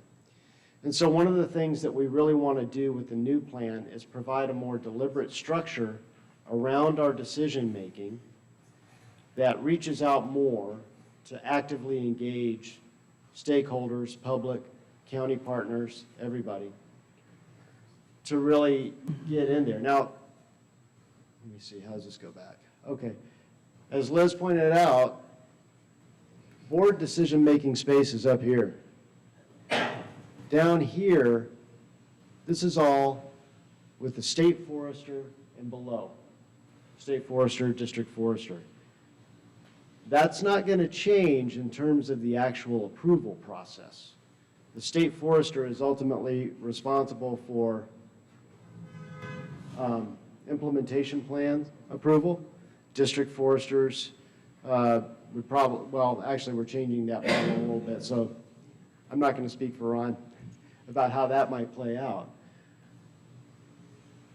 So we're not talking about changing who approves these things. But we are talking about how we're going to be doing it.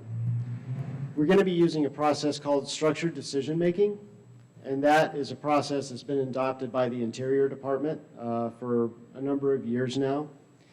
And what it is it kind of follows the adaptive management cycle and makes the adaptive management cycle implementable and meaningful. One of the problems with adaptive management, generally speaking, in natural resources is it fails. And one of the reasons it fails is we go out and we do a lot of good monitoring of these questions, and there's never been any structure around how are we going to use that information to make a decision. What what areas of uncertainty are we trying to clarify through monitoring that we're going to need to change. And so what we want to do is use this cycle, which is really similar to the adaptive management cycle, where we have stakeholders involved in a lot of key steps. So the first step is to clarify the decision context. So everybody comes together, and we do not have, by the way, the nuts and bolts of what kind of group we would form, how often it would convene, and that sort of thing. But we would be convening a group, and it would be a standing group of some sort with some kind of schedule, where we clarify the decision context. Some of that is set in the FMP, but most of it is actually set by current conditions. And, basically there's a lot of values in there. Then we define the objectives and measures associated with this particular implementation. And so this really flies with or dovetails with the implementation plan process. And so we would be defining objectives and measures for any given implementation period, whether that continues to be 10 years or it's some other number. This is where the measurable outcomes that you see in the plan, which are very high level, and I'll get to that in a minute. They're very high level, very broad, and they don't have targets associated with them. This is where we take quantifiable targets from the adaptive management plan and feed those things in here. So we have actual targets that we're looking for these objectives. Okay. Then we develop alternatives around how we might manage over that implementation period. And then stakeholder involvement stops for a minute while we go and estimate the consequences of that. That's on us. We're going to go and we're going to do forest modeling, harvest schedule modeling, habitat modeling. We have a lot of different things we can bring to bear on that, but that is a department responsibility. And then we come back with an understanding of the outputs of those models, and stakeholders are involved in the evaluation of those trade-offs and the selection of the final alternative. And then, again, it's on us then to go out and implement that plan, conduct the monitoring, and then provide a review process where the whole thing starts again at the next implementation. Now, this requires a lot of engagement and a lot of work, and it has to be a heavily facilitated and collaborative process. It's where really people can get in there and roll up their sleeves and work with us on what they really want to see out of the forest. It follows the implementation plan cycle because it's a bite-sized chunk. It's something people can relate to. It's better than the AOP process, which... AOP? What? You said AOP? Yeah. Might want to explain it. Yeah, it's better than the annual operations process, which is basically, we're putting something out there, and it's already pretty well planned out, and we'd like your comments, but it's happening next fiscal year. It's oh, wow, this is happening now. Forest management plan, very high level, this is happening over 100 years. Just using a decadal context here, most people can relate to, okay, I see what we're doing over the next 10 years. I can ask questions about what that might, what the outputs of that ought to be. And then, we can model that out, get an idea. It's just a good space for people to work in, and one that was kind of underutilized right now. But when I say facilitated and collaborative, that does not necessarily mean consensus. And it doesn't necessarily mean that some people are going to feel like they're not getting everything they want out of it. As a matter of fact, nobody's going to feel like they're getting everything they want out of it. But in the monitoring here of these objectives and measures that we've set, we'll understand if we're hitting those targets at the end of this implementation. And if we're not, we can make the adjustment. And that's the other thing that goes back to uncertainty that we were talking about in the context of ecological forestry, is we're not making a commitment, that we're not as afraid to make the commitment because we know we will be able to adjust at the end of the implementation. If we've gotten something wrong, we can adjust that and do better. will have learned more about how to, through the monitoring, about how to estimate the consequences. So it's an iterative process that really refines the targets, the objectives, everything as we go along. Okay. Can I just add real quickly? I think the way that this succeeds the best is with that stakeholder engagement. One of the reasons is it makes sure we're looking at the things that matter to you. We can sit back and come up with what we think is most important and focus on that. But with the stakeholder engagement, we're focusing on the right things. We know what matters to people. We know what they're concerned about. We know what those questions are. So we collectively work through those together. Thanks. And there's a wide range of stakeholders, correct? There is a wide range of stakeholders. So like I said, we don't know what the group specifically looks like yet. We have to iron that out kind of through the adaptive management plan process and figure out how these things actually come together. Since it's sort of a new thing for us to engage in this particular way. But, you know, we have our State Forest Advisory Committee that currently meets and advises us on operational issues. And that really has been a success, that committee, and it has a broad variety of interests. And it's exactly the kind of, sort of the different dynamic that we're looking for. And that group is really productive for us. And they really roll up their sleeves and they get into it and they provide us really specific, meaningful comment. More so than when we're asking folks, you know, to comment on something kind of nebulous and high level. And so that experience alone is sort of one of the things that's really making us think that that's a good model for engagement with this new plan to make it formal.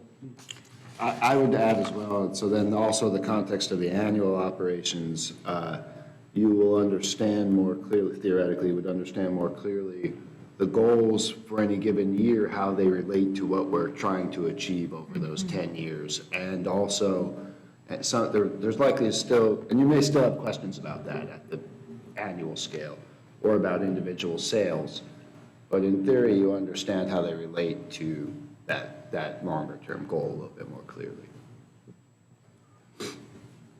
Yes.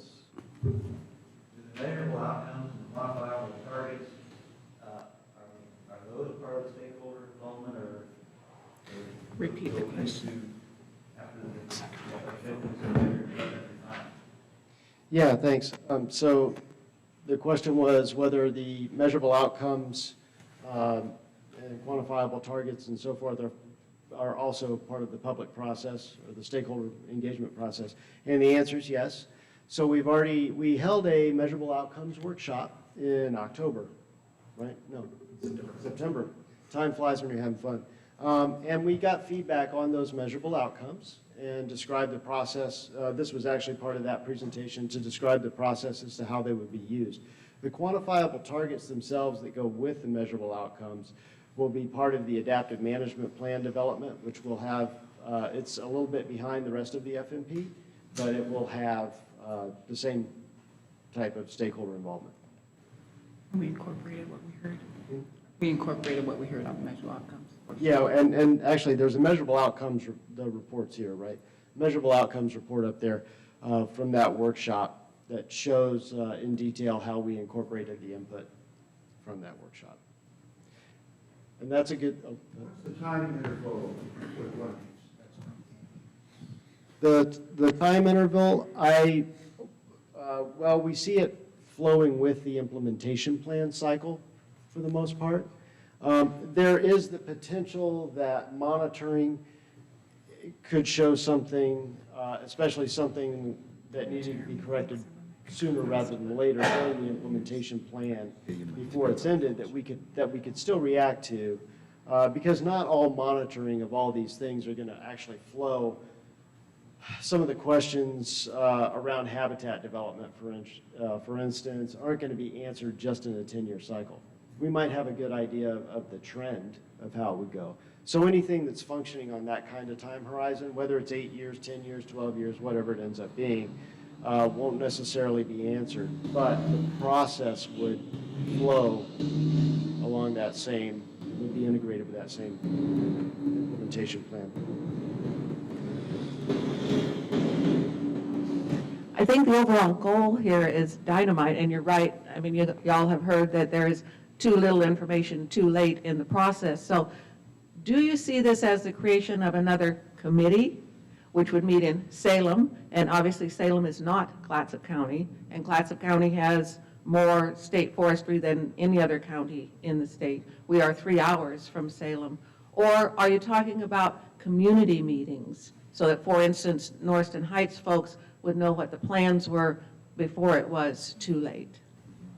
Right, thanks. So that, so it would be a standing formal committee.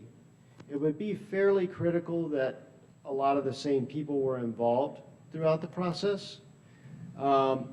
In terms of meetings and where they happen, that sort of logistical thing could be scheduled out for people, and also the representation across that committee, could also be geographic. We want to make sure we represent not only the stakeholder interest spaces, but also the geographies involved. Yes.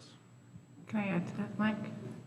So I think there's so what Mike is speaking to is the structured decision-making piece and what that central stakeholder involvement looks like. There's all kinds of great technology now so that we could have representation from someone that lives in Astoria and can participate through conference calls or Zooms. And I think there's ways of connecting people that are spread throughout the state. Recognizing not everyone has the same technology available to them, but I see that as really important and valuable. And the second, I think a different type of question that I think I was hearing from you is around public engagement using Norriston Heights at that level. So how, making sure that the people in this community are engaged in that process. And I'm going to ask Ron to speak to that because he's working on this very thing because we're rethinking it. Hello, Ron Zill. I'm with State Forest Division.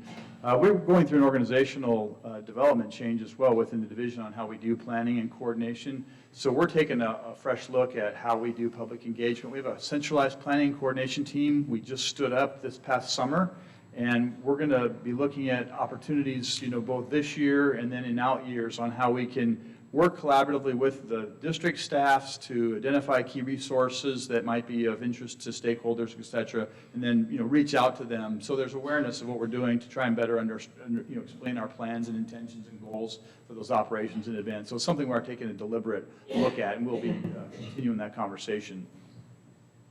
Does that help? Yes, we will.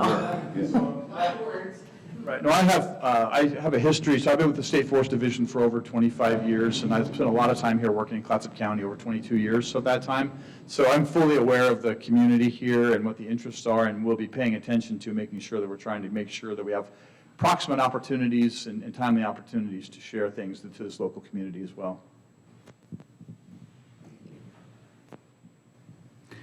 Okay. So there's a piece on the measurable outcomes here as well from the last slide. And as you go through the forest management plan, you'll find the measurable outcomes for the goals. And then you will also, in the measurable outcomes workshop, you'll see the measurable outcomes and how they have been changed so far based on input. And they're very high level, and it's been kind of frustrating for some folks. Looking at that, it's like, what does this mean? Maximize this, maximize that, and they appear to be competing values. And they are, in fact. For instance, there's goals around maximizing various aspects of wildlife habitat, and there's goals around maximizing wood fiber available for harvest. So how does that work? And it's important to keep, what we didn't want to do was constrain people, limit their thinking on what they wanted. We wanted to know what people valued associated with the forest management plan goals. So we didn't want to put a lid on it right away by putting people into an optimization space where they're trying to do the balancing between these things. I want this, but I know that there's going to be some of that. So, oh, what do I really want? No, it's actually just what do you really want? And the optimization, and part of it's through the it is through the structured decision-making process that I just showed you. But the optimization and the estimation of those outcomes, that's on us. That's our job, right? So this is a really simple example, and I realize a lot of folks in this room actually have a lot of real forestry experience. And this is not a forestry example at all, but we'll just go with it because it's simple and convenient. But buying an airline ticket. And so maybe we want to fly from Portland to Washington, D.C., and there's various things that we want to either maximize or minimize. I don't want to pay any more than I have to. I want to minimize the price. I want to minimize the time of travel, maximize my comfort, and then maximize my ease of getting to my real final destination when I get there. Some airports are closer to where I'm really going than others. And so we can take these things and put them into a matrix here, along with some alternatives. And the alternatives in this case, rather than being an implementation plan alternative, are just the 3 airlines that we might have a choice of. And we know that we're going to have estimated consequences from that. There's going to be a price factor, time factor, comfort, ease. All these things are different for each one. And so if we think about maximizing the, boy, that's hard to find. Now, if we think about maximizing price or minimizing price, we might look at, the airline on the left, but we also know that it's going to take a long time to get there, probably have 3 or 4 layovers, and, the comfort's not going to be good. The seats are small, they pack them in there, that sort of thing. On the other hand, and it might be okay once we get there, though, to get to our final destination. Then on the left, the price is a lot higher than that, but not the most expensive. The time to get there is less. Comfort is somewhere in the middle, and it's very easy to get to our final destination. And so we have this kind of matrix. Some of these things we're going to know better than others. For instance, the ease of getting to our final destination isn't going to change because Baltimore, Dulles, and Reagan airports aren't going to move anytime soon. So that's pretty well set. There may be greater uncertainty around some of these things. Prices fluctuate, for instance, and so that would be something that would be a monitoring and adaptive management question because there's uncertainty associated with it. At the end of the day, we make a choice from these 3 alternatives, and then we monitor it and see how it goes. And for next time, for the next implementation, we might choose differently, or we might stay the same. We may find that the comfort is really not as bad as we thought it was, on the airline on the right. And so maybe that changes the equation going forward for us. So that's an idea of how the optimization, monitoring feedback loop, and the next cycle of the implementation would go.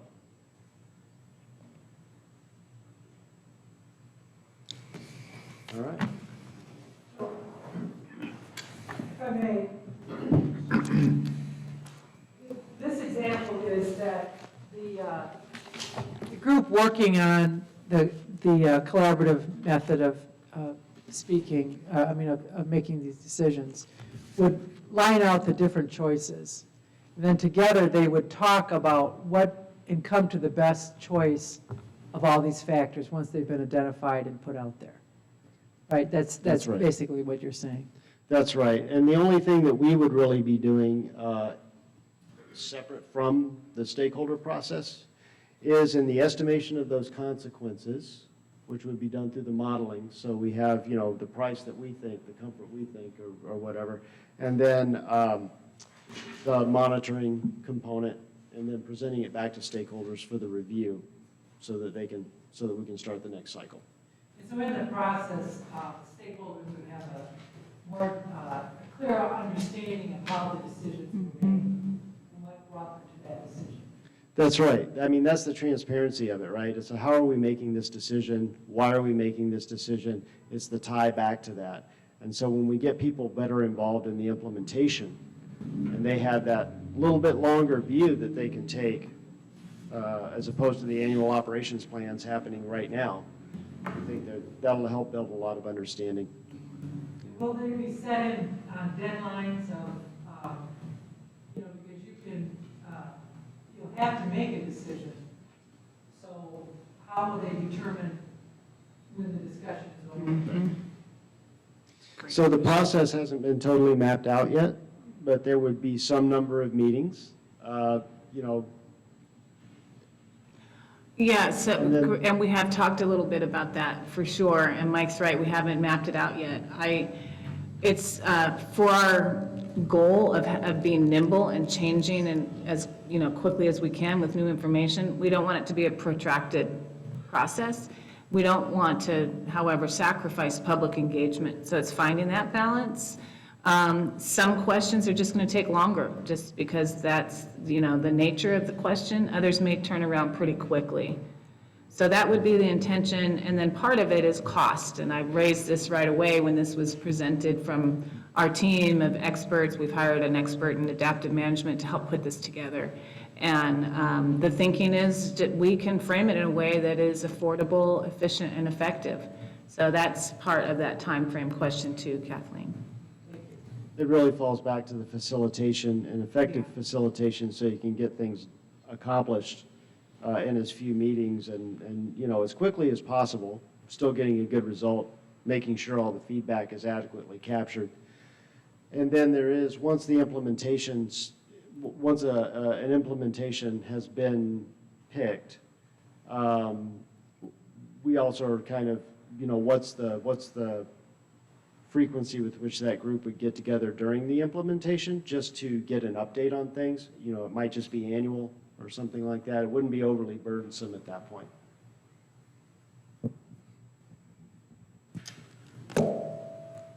Okay, so that goes back to me, and Chapter 3 is really what we'd like to talk about today with y'all, and this is the chapter, starts on page 99.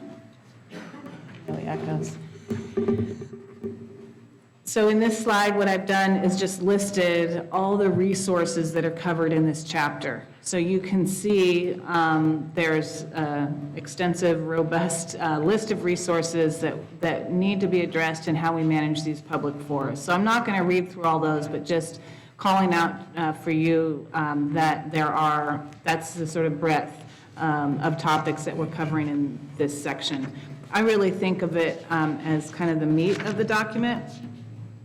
So what we'd like to do is just walk through a couple of examples, because we can't cover all of that, but would like to just walk you through a couple of resources to give you a feel for what's being done with this chapter, or with Chapter 3.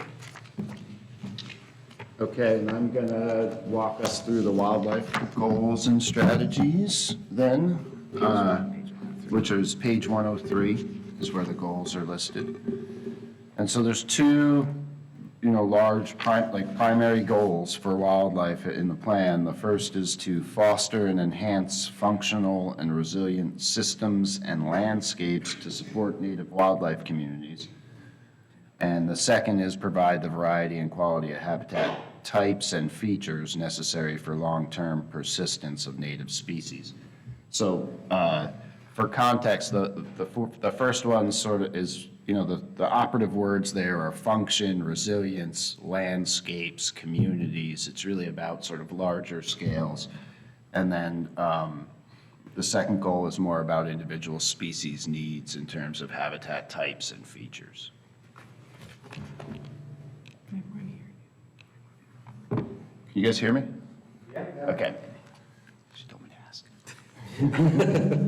Strategies are on 103 and continue on to page 104. There's 10 total strategies listed there, and each or several of them have a number of sub-strategies associated with them. I'm just going to present 4 of the high-level strategies today. So when you look at that page, you'll see a lot more there. So the first one that I'll mention is to manage for diverse habitat types across the landscape and over time. This is similar to what's in our current plan, but it includes managing for a diverse array of cereal stages and stand structures and patch sizes, trying to capture the range and variation of forest types and topography and habitat features at the forest level, and protection of rare, unique, and otherwise important habitats. So just making sure that we're accounting for the things that are less common on our landscape. And so what Nick's going through here, they are, he's picking out, like he says, highlighting a couple, so that's strategy number 4. Sorry, just so people know what you're talking. I should have linked it to that. Yeah, I do. All right, so this is strategy 6 then that I'm mentioning next. It's manage for functional landscapes for native wildlife, which speaks to one of the concerns that we've heard here today. And again, it's similar to the current plans, strategies which are to provide for a variety of patch types and sizes. That's taking into account both the diversity and the need for larger patches, which include interior habitat areas in mature forest patches specifically, so seeking some of the most important features of ecological function for our rarer species. And then also broad-scale connectivity between those habitat patches. Next is number 7, which is to protect, maintain, and enhance habitat for species of concern. And so the current plan and where we'd be moving under a revised plan takes a framework of providing sort of what we call coarse filter strategies. So these sort of large-scale strategies that are applied across the whole landscape. The vast majority of species are expected to benefit somehow. And there's always going to be species of concern that have very specific needs, whether they're sensitive or they have a big home range or there's just a specific structure on the landscape they desire. And so this goal or this strategy here is intended to focus on those species as well. It's not, that we may need to do additional things. We call them fine filter strategies for the individual species of concern. Good example being spotted owls. The last one I mentioned is number 8, and that is to use active management to meet habitat objectives over time and across the landscape. And this doesn't mean everywhere. There'd be places where passive approaches, as you mentioned earlier, like high-graded old stands, might be more appropriate and more cost-effective as well. But as with statute and rule speaks to active management, there's a real role it can play. These are young forests. We desire a lot of things out of them. In many cases, they're simple forests because of that disturbance history. And so we can use active management to send them onto desirable trajectories. That's it. The other thing also is just to point out again, as Liz did earlier, an additional strategy is to consider regional and landscape context when implementing all of the other wildlife strategies. And so it's not cookie cutter across, north to south across the Coast Range of Oregon and in the Cascades. It's thoughtful about place and ownership patterns, forest types, and other considerations at that scale.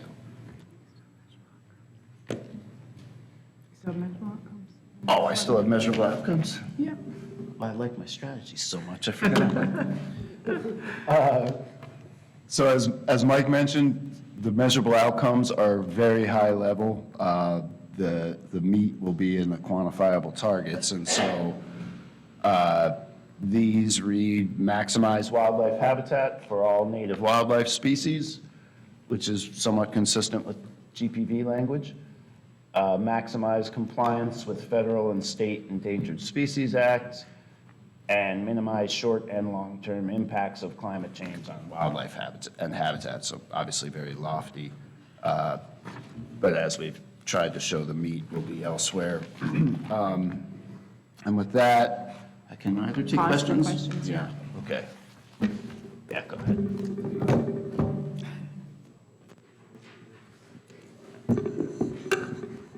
Couple of questions on habitat. One simple one, can you give us some idea how many habitat types you kind of recognize or that you work with to see whether you have them or not? And then the other thing is, do you look at how one type of habitat might be most appropriate located next door to another habitat because there's something about the species that play back and forth between those habitats? And then how extensive is your look at the organisms that live in the forest? Do you look at the soil biota? Do you look at the animals that mostly spend their time up off the ground aerially versus those that live on and in the ground, and some are subnivean, they live under the snow particularly, those kinds of things? Do you look at all those and organisms that primarily live in the water? I'm just trying to get an idea how broad your look is at that. Yeah, great questions, all of them. I think I already forgot the middle one, but well, as far as what species we look at, we're generally only looking at, we're only conducting formal surveys for spotted owls and marble murrelets as far as wildlife species go. We do a lot of aquatic sampling and monitoring as well, like sampling for upper extent of fish, et cetera. But no, I mean, most of what we do on the ground as far as survey work is driven by this compliance with Federal Endangered Species Act, and is very closely tied to the SAIL program itself. So we don't have like very extensive data set, inventory data for wildlife on our lands, would be the short answer there. As far as the habitat types go, it's all of them. No, so we want to acknowledge the range of variation in forest types, which come from either an east-west or a north-south, or various environmental gradients that produce different forest types across our landscape. And so, on any given district, it would be taking into account that variation that exists and managing for that, as well as for the range in ages associated with that. So it's not just that you have these different types, but different ages represented for any given type. And those, of course, are just forest types, which aren't necessarily habitat directly. They provide habitat. And so thinking about unique habitats, rock features that provide hibernacula for bats are a pretty classic example, or large live trees with cavities or dead trees, but large legacy trees are another really critical feature out there on the landscape. So yeah, the plan intends to take into account all of those things and manage for them, yes. There was a question in the middle that I forgot. Maybe you did too. I must say, it sounds a little sparse, just my general comment, but I understand the limitations. I'm concerned that the statement sets you up to fail. I don't think it's possible to maximize wildlife habitat for all native wildlife species, because whatever you do is going to minimize habitat for somebody and maximize it for somebody else. And I think you need some qualifying language in there, because that's just you can't do it. Yeah, I mean, so it's within the context of all the other things we're trying to achieve, right? And so it's not actually maximize, it's maximize sort of to the maximum extent practical in any given spot, right? That's not as exciting a policy line, but no, that criticism is really valid, and it's something we're still kind of working through on that, and also we've heard criticism about what is maximizing compliance. What does that look like? So, yeah, thank you. I don't know if you want to speak to that as well. Yeah, it really does go back to that optimization process. And if we were to take two, really, just two things that most people would assume are diametrically opposed in a lot of ways, right? But say timber harvest and wildlife habitat, or whatever, well, late cereal habitat or something like that. As you go down the axes, there's basically a line where you're maximizing one, you have none of the other. And you're totally maximizing the other, and and somewhere out there, anywhere along there, there is an optimization solution, and that's really what we're focusing on. But when we put the measurable objectives out there, we really didn't want to we didn't want to be pre-decisional on anybody about what they thought they could ask for, and so it's a little weird. I mean, but in the context of our current plan, even, I'd say that we're achieving a lot of these same things within that context of the balance we're trying to find. So are we maximizing, are you maximizing wildlife habitat considering that you're also trying to maximize, wood fiber production, for instance? And then add in other things such as protection of aquatic and riparian areas and all that sort of stuff. But this is where we list them singly and try and get try and address what people are individually concerned about. Yeah, and when these went live, I was kind of wondering how they'd be received, and they need to change, and that's why we're here, frankly. So, again, thanks. Okay, so I'm going to go over some of the timber goals. Again, this is just a highlight or a sampling of each one of a few of the goal strategies and measurable outcomes for the production and harvest of timber and special forest products, all of which begin on page 101 in that draft plan. And by coincidence, there are 7 of each of goal strategies and measurable outcomes for this topic. So the first goal 1 is to provide sustainable and predictable production of forest products that generate revenues for the benefit of the state, counties, and local taxing districts. And that is just directly taken from OAR 629-035-20, which deals with our greatest permanent value rule. Goal 2 is to contribute timber revenue towards financial viability of the State Forest Division. And that was one of our charges why we started down this road to revise our current forest management plan to ensure financial viability of the State Forest Division. And goal 7 is to ensure road systems facilitates achievement of timber harvest objectives, and that's stating we will ensure that our road systems can support our harvest objectives, but also support properly functioning aquatic systems too.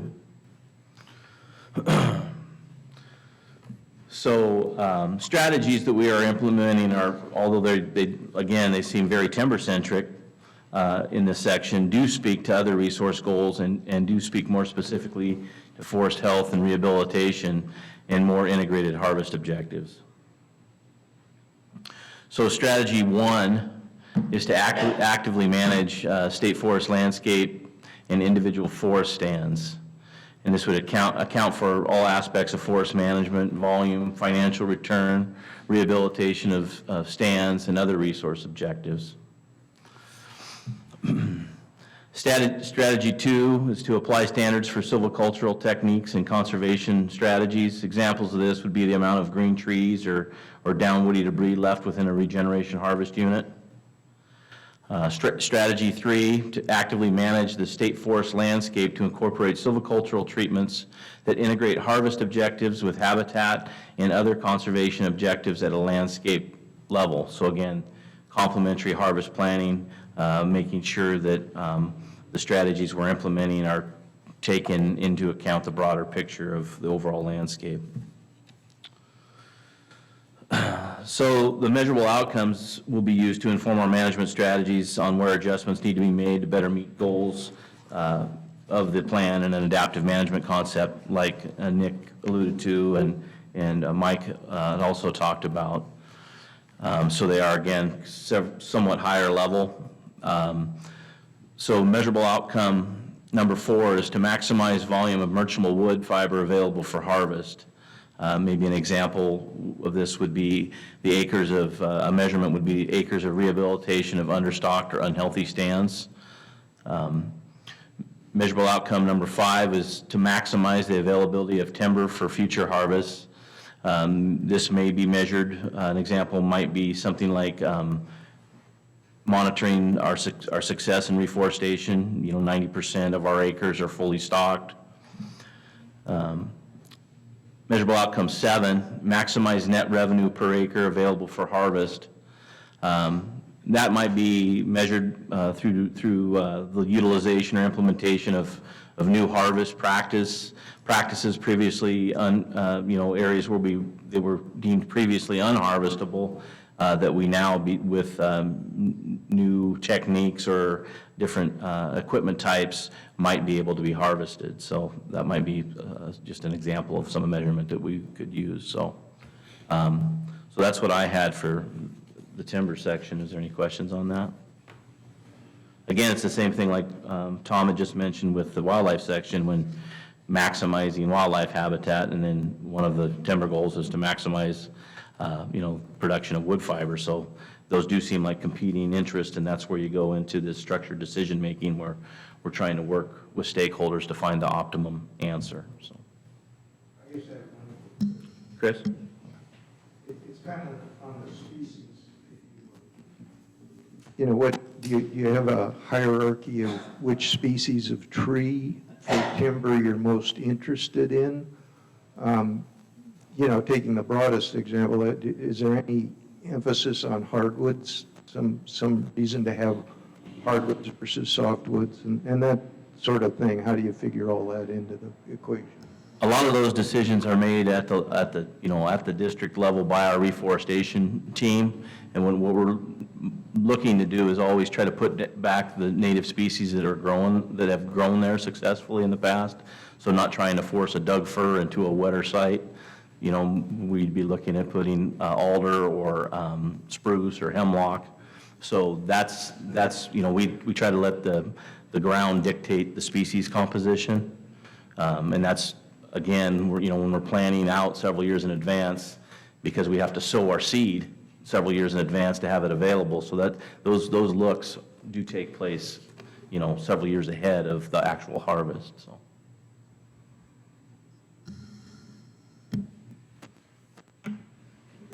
And we do have a fair amount of hardwood, particularly on our Tillamook district, and certainly see the value that it actually, from a market standpoint, it can be really valuable at times, depending on market conditions. Serves an important role ecologically on the forest in terms of diversity, for sure, and it grows well there.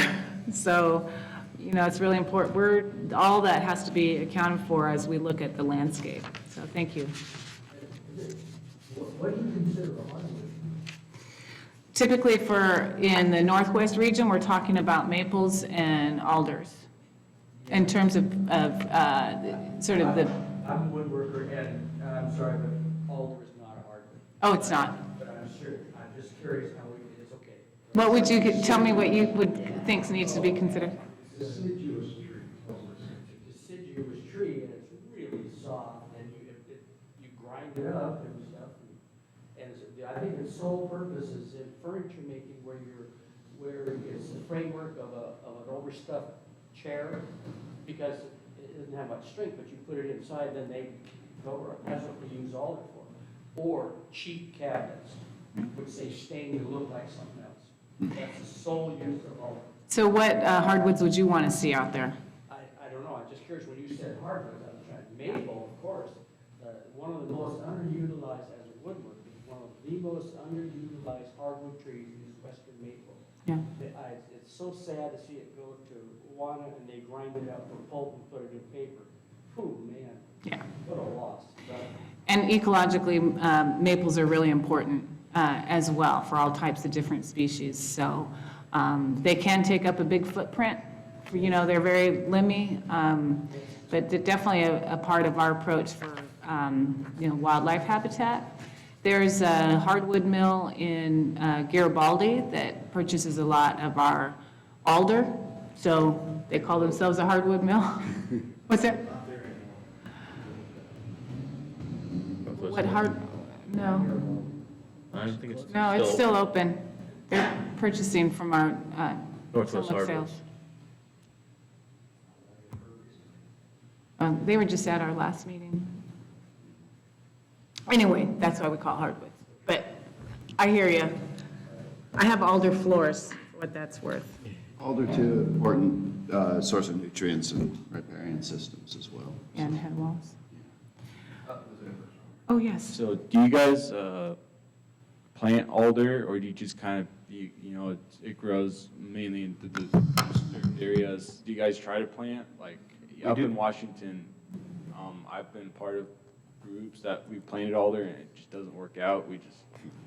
We do plant some. We haven't planted, most recently, we haven't, it's been a few years, but a lot of times we plant alder in areas where we have root rot pockets to fix the soils. We probably, it's more forgiving here because we don't have as many freeze issues.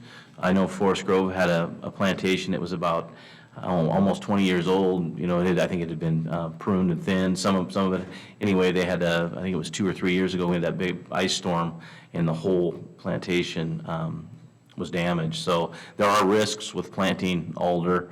And as you well know, a lot of it comes back on its own. It seems to do better when it's intermixed amongst other species and not just a solid stand alder. So, but we are, again, using it, it's a tool in the toolbox to use in certain areas where we have problems with root rot, or if it is a wetter area where that might be one of the only species that'll grow back. So thanks for your question.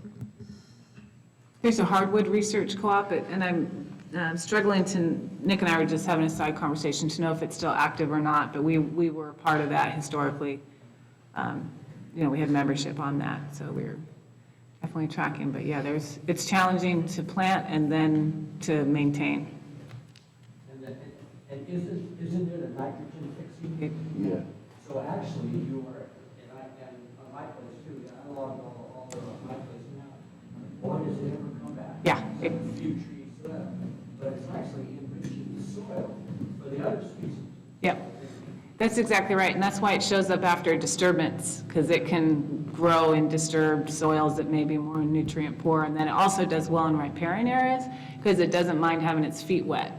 So it shows up in those areas. It's really good to have in sort of the headwaters or head walls of riparian that drain into the watershed because other species don't grow well there, and it fixes nitrogen that then becomes a source for water nutrients downstream. So there's definitely a lot of really good things about red alder from an ecosystem perspective. Which is actually a good segue to the aquatic goals. So this starts on page 105. And just as Nick and Ty did, I'm just going to highlight a couple of these in the interest of time. And again, it helps lay out. There's a little introductory section around the functions of riparian and aquatic areas. And then it gets into goals, strategies, and measurable outcomes. And what we've done in this section, you'll see it's titled Aquatics, Landslides, and Roads. We've pulled all that in together because of how intricately those factors are linked. So how we manage around landslide-prone areas is going to influence aquatic ecosystems. Drainage patterns are going to influence landslide potential.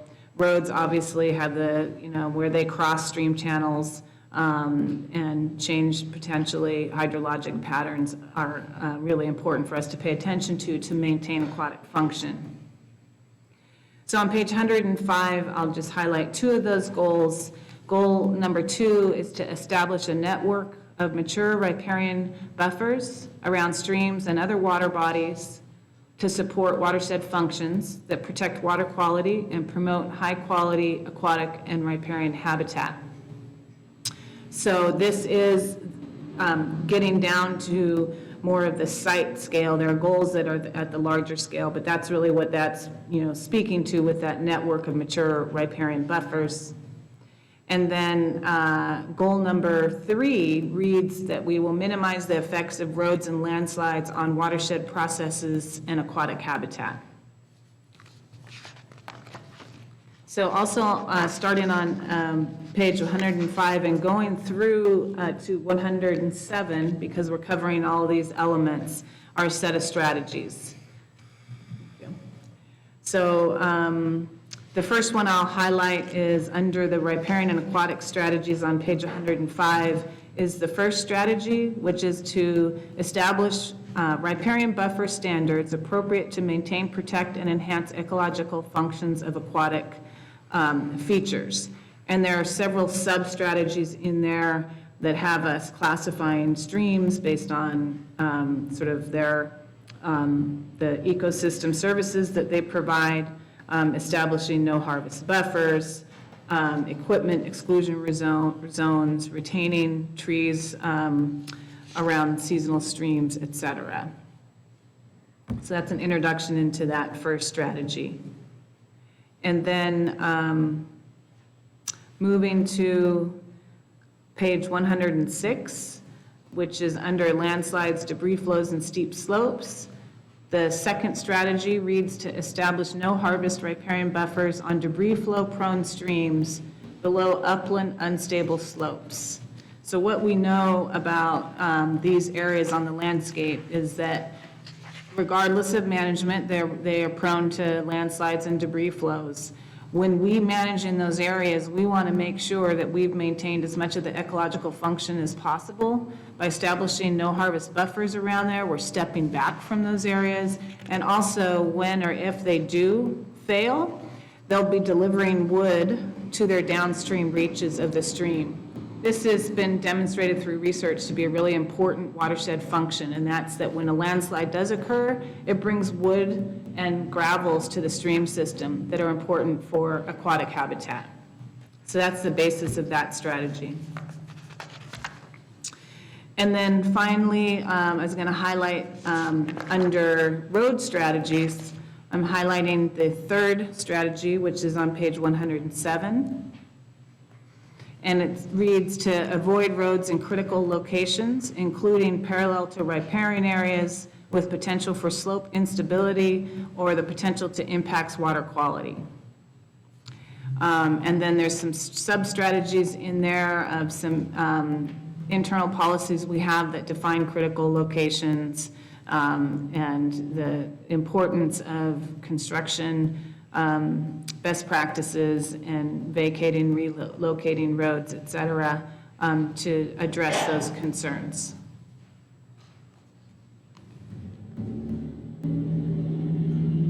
And then for measurable outcomes, those are on page 107.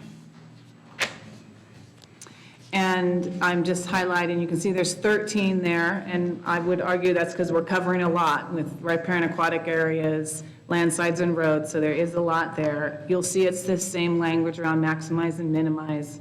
We're hearing that that's maybe falling short for folks, so we're thinking hard about what we might do there. But the first one is to minimize short and long-term impacts of climate change on aquatic resources and water quality. And the second one is, the seventh one to highlight here is maximizing functions and values of wetland habitats. And the ninth one is to minimize road connectivity to streams at crossing and adjacent to streams. And there's all kinds of ways. Ty did a good job of sort of giving some examples of how this stuff can be measured. I think that the first one I highlight there around climate change is really challenging. I think we're still learning how to measure it, but there are some tools and neat research being done on potential effects of climate change on stream temperature. We have a good handle on how to measure wetland function as well as road connectivity and effects on water quality. That type of research is really solid, and we know how to draw on that. So those were the three. Obviously, as I said, there's several other resources that are covered in Chapter 3, but we wanted to highlight those three just by way of example. Those also tend to be the three categories that people are really interested in. The forest health one's really important. We didn't highlight that. That starts to speak clearly to both carbon sequestration as well as the effects of climate change in particular. Yes? I'm waiting to hear, I'm not sure this is the appropriate place to ask this question, and that is herbicide use. Okay. And definitely go herbicides in streams, where 85%, Clatsop County is 85% timber. Everything you do in the forest here ends up in the Columbia River. And we're at a point now where, see how many salmon species? 12 or 13. I mean, the salmon levels just keep going down, the size of the salmon, and there's a lot of reasons, one of which is poisons in our water. And so I'm just curious, why do we have to continue to use herbicide? You want to put people to work, you can't hand release new plants. And boy, would that put people to work. It's a dirty, cheap job, but I bet you can find people who would do it. And so I would like to point out, I would really like to see less use of herbicides on our forests. And my understanding now is the buffer zone on we used to call it Class 1 stream, it's a fish bearing stream, I don't know, you guys changed the classification, I think is about 100 feet. Well, that's like about from here to that building over there, you know. Would you sit here while a helicopter's spewing poison? You can move, but a salmon can't. So I see some real problems with the buffer zones. I understand Washington's Forest Practices Act has much larger buffer zones than Oregon does. I don't know why, but I just see this herbicide use just continuing on, and it is long term. There's plenty of studies to show how far that stuff drifts, how long it's in the environment, and what it's doing. You know, Roundup now has, I see on TV, has a class action suit, some kind of non-Hodgkin's lymphoma, and they're getting sued for class action.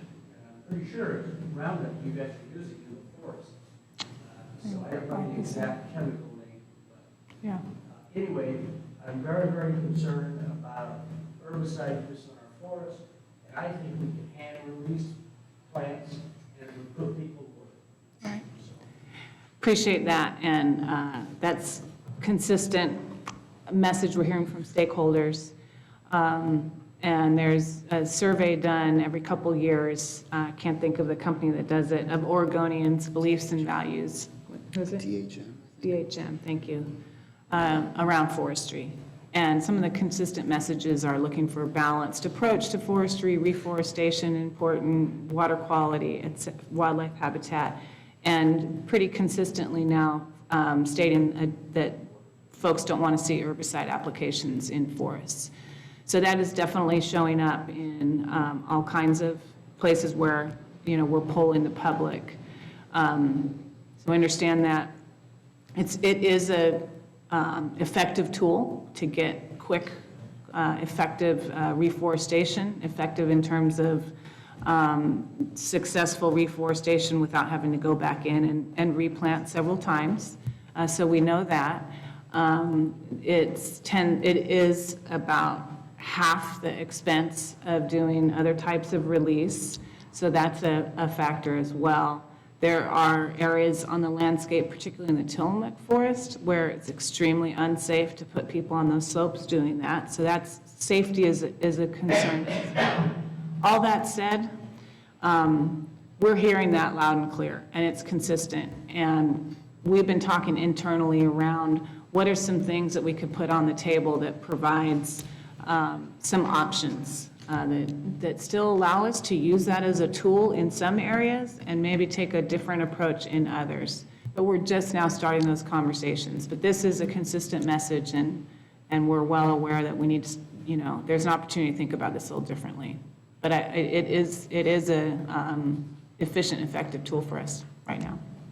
Again, on this aquatics thing, I don't see, anyway, I don't see the word salmon, you know, which is, man, request about? I actually do think it's in here.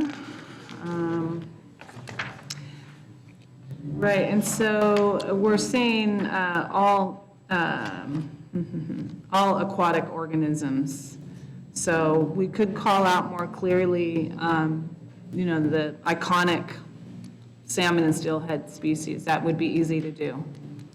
There's the species of concern line, it's the same. So where is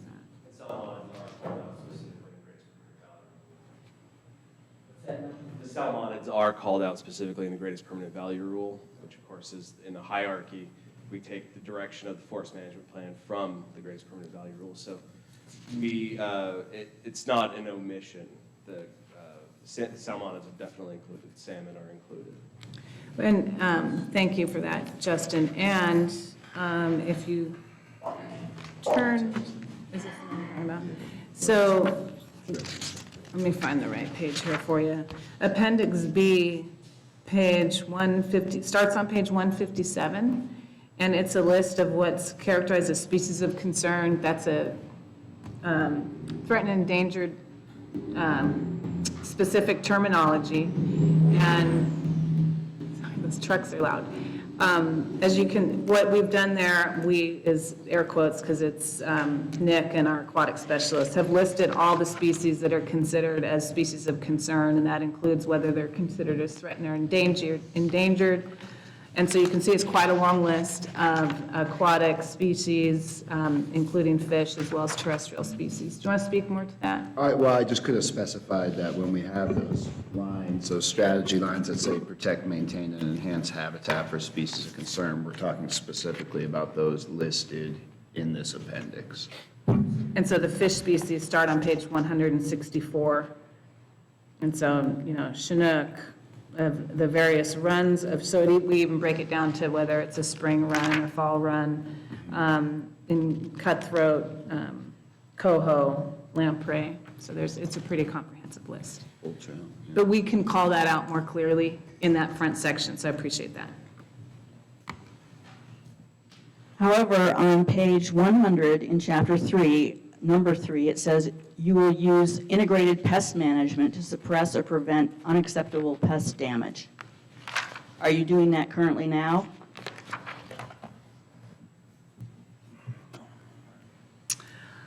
Well, we are. I don't have our silviculturalist here. I don't know if there's someone here that can speak to that, if you can, Ty, but integrated pest management. Yeah. We had an instance somewhat recently where we had an outbreak of pocket gophers in one of our plantations, and we came up with an integrated pest management plan to treat those. And I don't know if, pardon? Using what? Using a granular pellet. Talking about integrated pest management. Boomer trapping.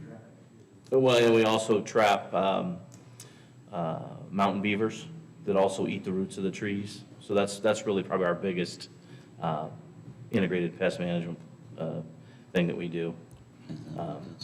They go in and eat the roots of the trees out and kill the trees in the plantation.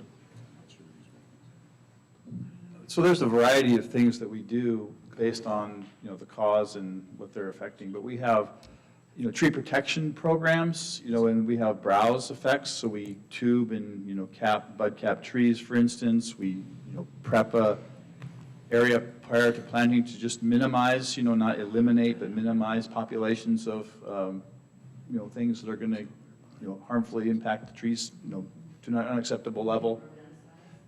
This is primarily trapping with mountain beavers. We have actually contractors and also inmates that go out and trap prior to planting. There's small scale things that happen to other pests, but they're very, site specific and occur at different times, so it's not a landscape level piece. Yes, right. And we have staff, not part of the State Forest Division, they serve the whole agency, but we have entomologists that we use and pathologists that look at a variety of, tree and plant pathogens as well as other pests, forest pests that occur that are, just in response to events, pine, mountain, bark beetles or those types of things that occur. So there's a variety of things that occur, but for tree protection is the biggest thing we do, a variety of methods to get our trees reestablished, if that helps.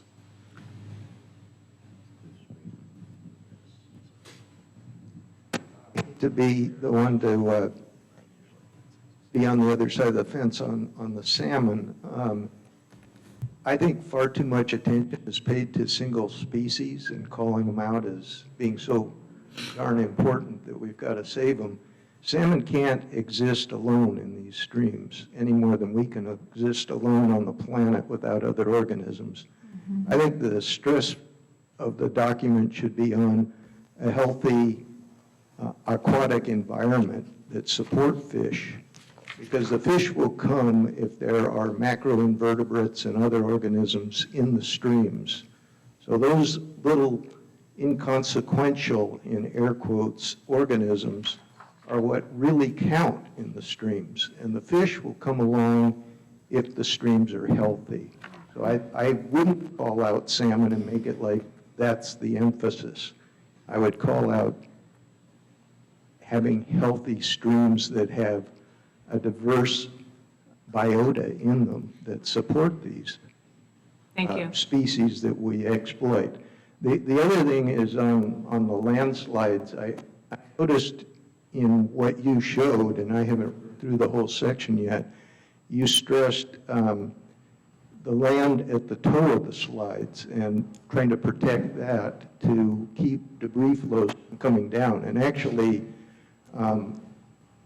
it's important not to disturb the toe of a slide, but to keep these flows from being more common, you need to protect the head wall up above the slide.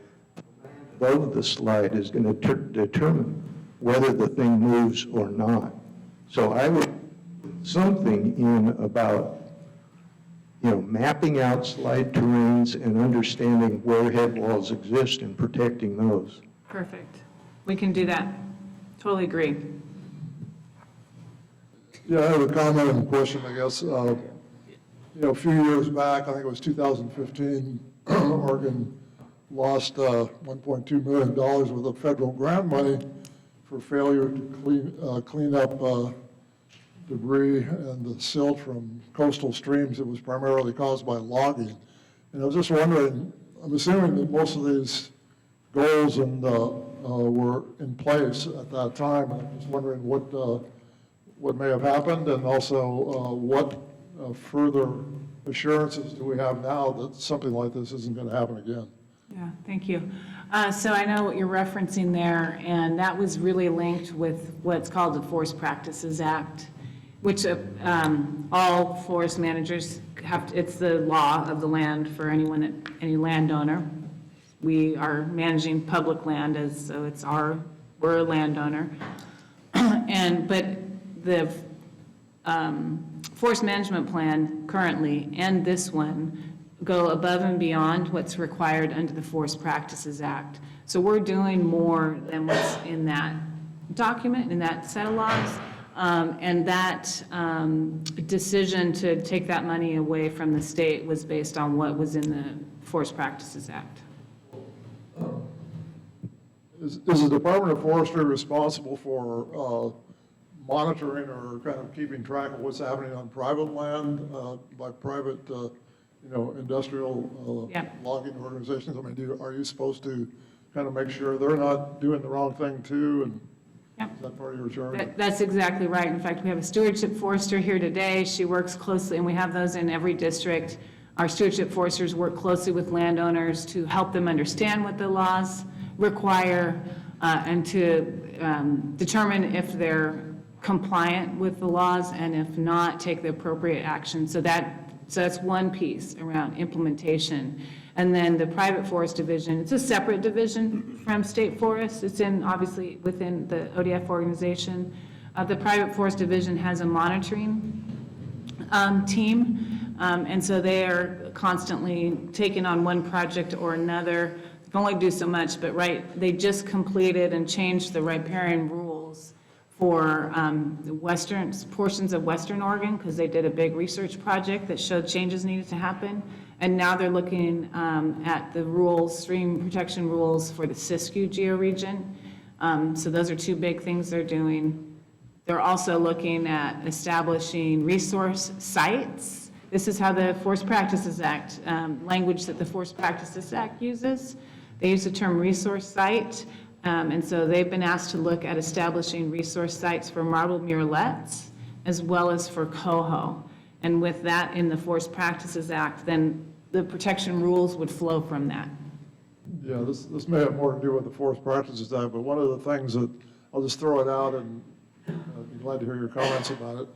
One of the things that's really disturbed me about the way we protect streams is that usually the streams are called out as fish bearing to be protected. And what concerns me is like all of the tiny tributary streams that get aerially sprayed over and run over by heavy equipment and so forth, that the water from which can be down into a fish-bearing stream in a matter of hours. But we don't seem to pay that much attention to them. You know, they're heating up, they're warming up the fish-bearing streams. So on state forests, we actually have no-cut buffers around our small, non-fish bearing streams. So our protection standards go a little bit, are more restrictive and go higher up into the watershed. They drop, but to be clear, there are streams that flow only seasonally. So sometimes they have water, sometimes they don't. And in those cases, we're leaving sort of non-merchantable trees is what we call them. They they provide ecological function, but they're not suitable for marketing. So we leave those there, and we keep the equipment out, et cetera. Having that on the landscape, just by definition, kind of pushes that herbicide applications farther away. But that's how that's handled right now. Okay, yes. In the aquatic goals, and I know you didn't pull all of them, you just pulled examples for us, but I'm not seeing this term species of concern listed in there. Species of concern was referred to in the wildlife goals, and I would like to see something about species of concern in there, which obviously would include the salmon and then the other aquatic species that he referred to more broadly. I do think it's amazing that the word salmon doesn't show up in here and are not addressed in goals. And as we've already said, everything that happens in the forest goes into the Columbia River. Currently 12 or 13 species of salmon threatened or endangered in the Columbia River. And under aquatic strategies, harvesting is addressed, roads is addressed, but again, I'm not seeing the word herbicides in there. I'm sort of feeling like herbicides is invisible in here and salmon are invisible in here. Okay, so we talked, true, we haven't called out herbicides, and so that's definitely important feedback. In terms of the species of concern, that's on page 106. It's strategy number two, protect, maintain, and enhance habitat for species of concern. And then underneath it, align the strategies for applicable species as published by ODFW and as well as the federal agencies. And then establishing aquatic anchors in consultation with ODFW and where habitat goals are compatible with terrestrial anchors, which is another strategy for the terrestrial species. So that's where that's called out.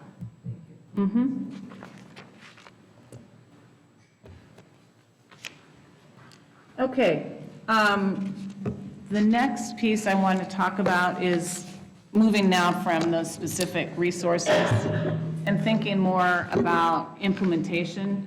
And so there's a handout that's got this colorful table on it, and it's called Implementation Priorities. And it is in the forest, in this draft document in front of you. Let me find the page.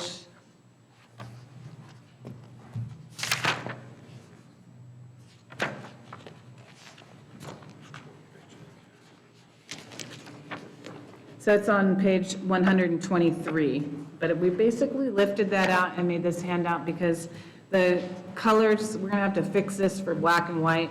The colors don't demonstrate the concept that well, so we wanted to give you a color handout.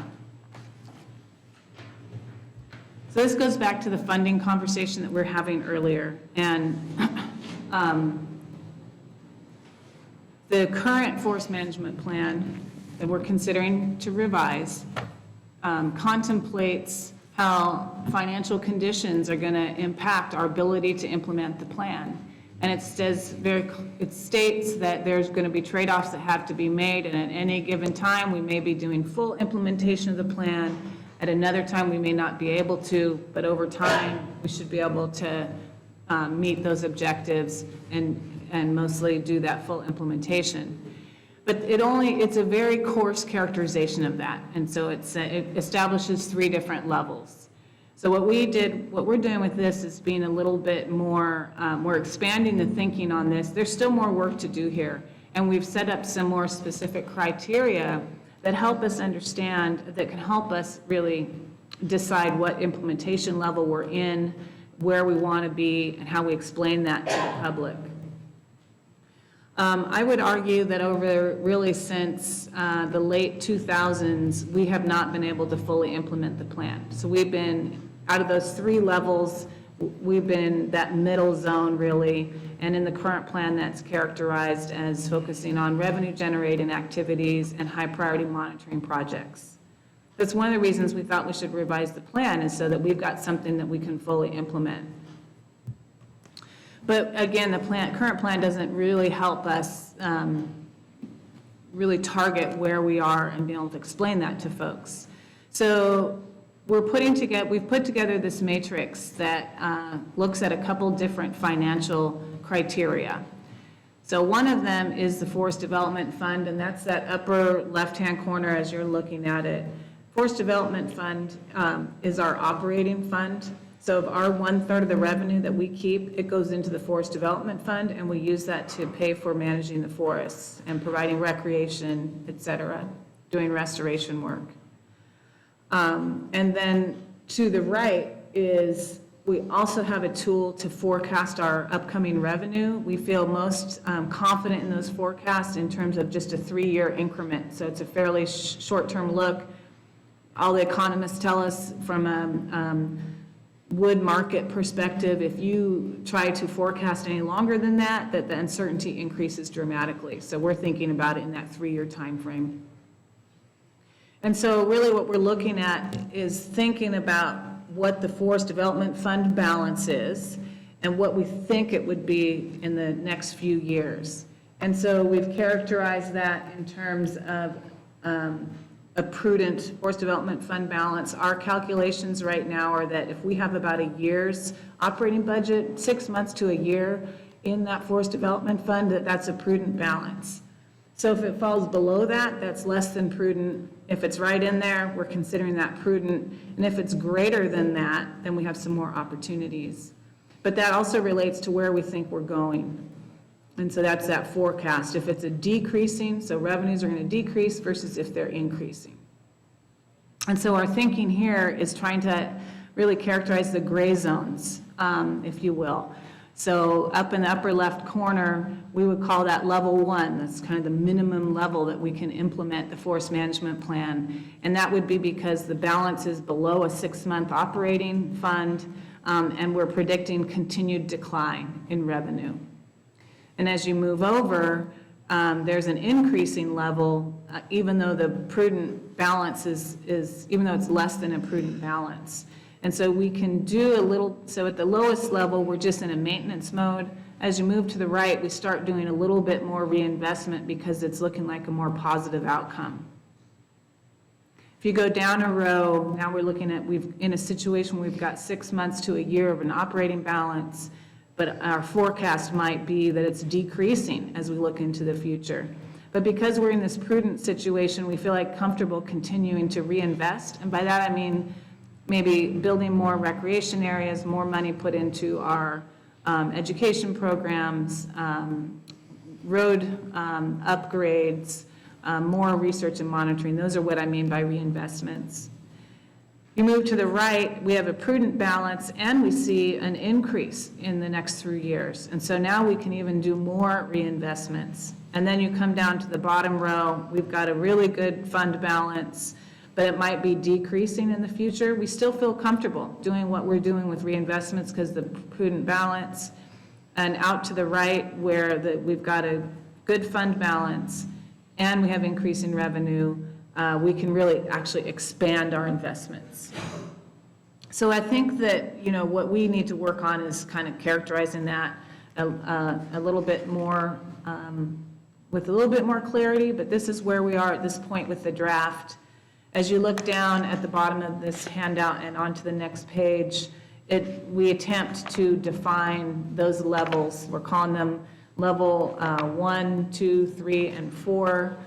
So you can see those coincide with the table and do a little bit more description of what it means to make what the management focus is and what the investments are. So this is really trying to provide us with a tool on where we think we need to be in implementation, and also be able to describe to the public and stakeholders and the board why we're doing what we're doing. Yes? Okay, here you are.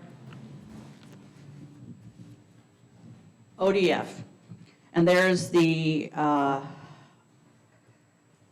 Oregon Forest Research Institute. Why don't you take the money from them and use it for our forests? What do they do for you, except for sending propaganda that our forests are really healthy, which is not right. And also, there's also the Forest and Industries Council, which is promoting all kinds of falsehoods about our forests. And I think that you should get rid of that research institute, because they're not doing you a bit of good. So those are legislatively established. Okay. Okay. I'm sorry, I don't really, and the other group, OFIC, that's an industry, yeah. So we have zero control over that, but appreciate your feedback. Kathleen. I know that one of the concerns the last few years are the wildfire costs to your department. How is that? Because I know the last couple of years, ODS has gone to the general fund to ask for more help with that. Does that influence this plan at all, or can you? Right, so that's correct. Let me just start with fire funding. The way that fire funding has been set up is anchored in the fire conditions that we had historically. And in those scenarios, the types of fires we had, how long they were on the landscape, the acres, et cetera, cost about $10 million a year to do fire suppression on. And there's a system set up financially to help support that. So there's actually a Wildfire Protection Act that establishes a $10 million fund that the agency can draw on and refill. We have insurance held by the Lloyd's of London, and then a line of credit through the Treasurer's Office, and all that is intended to be cyclic. When we protect fire on federal, that's coming off of federal land or under agreements with federal ownership, particularly BLM, that becomes a different story. And then, so there's that I'll talk about in a second. And then fires that threaten houses or communities, or those are funded through FEMA. Can't think of what that acronym stands for. We call them FEMA fires. So when we incur costs on those types of fires, we are paying for those, and then we have to be reimbursed by the federal agencies and through FEMA. And that has taken a long time, and someone mentioned over 5 years, and that's about, it's at least that long. So that's a process that takes time. Then you add to that now, because of the fire conditions that we have, we're talking more about $60, $70, $100 million a year for fire suppression. And so we've got a much different environment in terms of costs and the types of fires that we're seeing on the landscape. And we have a funding structure that is antiquated and does not help or serve Oregonians well for us to be able to do that. So that's if you've been reading the newspaper, that's what that's about. The governor put together the Wildfire Council to look at that. You're right, we have gone to the legislature at least maybe the past two sessions, and asked for funding, particularly last session asked for a pretty big funding package that would also bring some more people into the organization. We weren't successful with that. So that's the situation we're in. I think we're behind at this point in collecting money from the feds and from FEMA to the tune of about $60 million. So the governor's office has stepped in to really help us with that, and we're helping us figure out, helping to collect those payments, give us systems and support, and bring in some extra resources to collect those payments from the federal agencies, as well as bringing in a team, helping to fund an outside group, consulting group, to come in and look at our processes for collecting these monies and help really tighten that up. So we are tracking that really carefully. We don't let those things linger too long. We have the right resources to do that. Has there been any discussion of creating a completely different, separate department for wildfires? I mean, since it's going to become a big part of our future, why not completely separate that from the Oregon Department of Forestry? Seems like it would free you guys up from a lot of headaches. It looks like Mike wants to answer that. I see you wanna jump in? going over there. So I'll answer that question first. We do have a pretty deep organizational history that way, and regardless of who's paying the bills at any given point, a lot of us, Ty and I get to work together on fires too, and all that kind of stuff. So we have what we call it's kind of a militia concept, where a lot of us that work in other divisions and programs of the agency end up going out on fires in certain positions, on big project fires. And so, divorcing it would be a fairly difficult thing to do. Not entirely impossible, perhaps, but fairly difficult. What I do want to talk about too, though, with the implementation plan, implementation levels of the FMP and the Forest Development Fund, is that while the crisis swirling around right now around cash flow for the agency overall isn't really affecting our strategic decisions in this grid up here. So in terms of cash on hand, not so great, but in terms of the strategic reinvestments that we're looking at making, we know how much is actually credited to the FDF side of things for our management of the Board of Forestry lands. And we certainly continue to make our future, we certainly plan out those strategic investments based on that, and not, whether we're overdrawn at the moment. But there has been conversations, the California model is called CAL FIRE, and that's all they do is fire. But that's kind of breaking down for them too. And so all across the West, with the changes in the severity and extent of fires, there needs to be, I would argue, so maybe this isn't me speaking for the agency, but the people that expect to have protection from fire need to think about how they, can support that effort. And because, I don't know how else it's really going to be funded. Yeah, it seems like municipalities and fire departments are not connected to anything else. Right, yeah. Right. And then, nationally, Oregon's approach, this complete and coordinated system where no matter what your division you work in, you're on a fire team, is recognized as one of the best in the nation. So we have a good system. It's a funding and people problem, because we have our folks have been out on fires at any given time for 14 days straight, come back, have a day or two off, and go back out again. And so their ability to conduct their core business and have a family life is strained. And that's the kind of service that people maybe aren't aware is happening. And you also send teams to other states. Correct.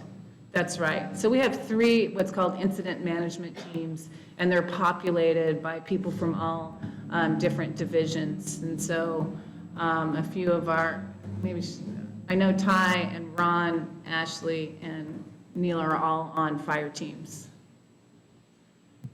And then some other folks are what's called pool, I guess is the terminology, meaning those fire teams go, they set up a fire camp, they've got all these different units, and then there are other people that are brought in to fill in the needs there, so GIS or payments and planning, et cetera. Yeah, and in the depths of fire season, remember, we still have state forest business to do as well. And we'll lose very substantial amounts of staff, and like, there'll be a couple of us in the office in Salem trying to do everything.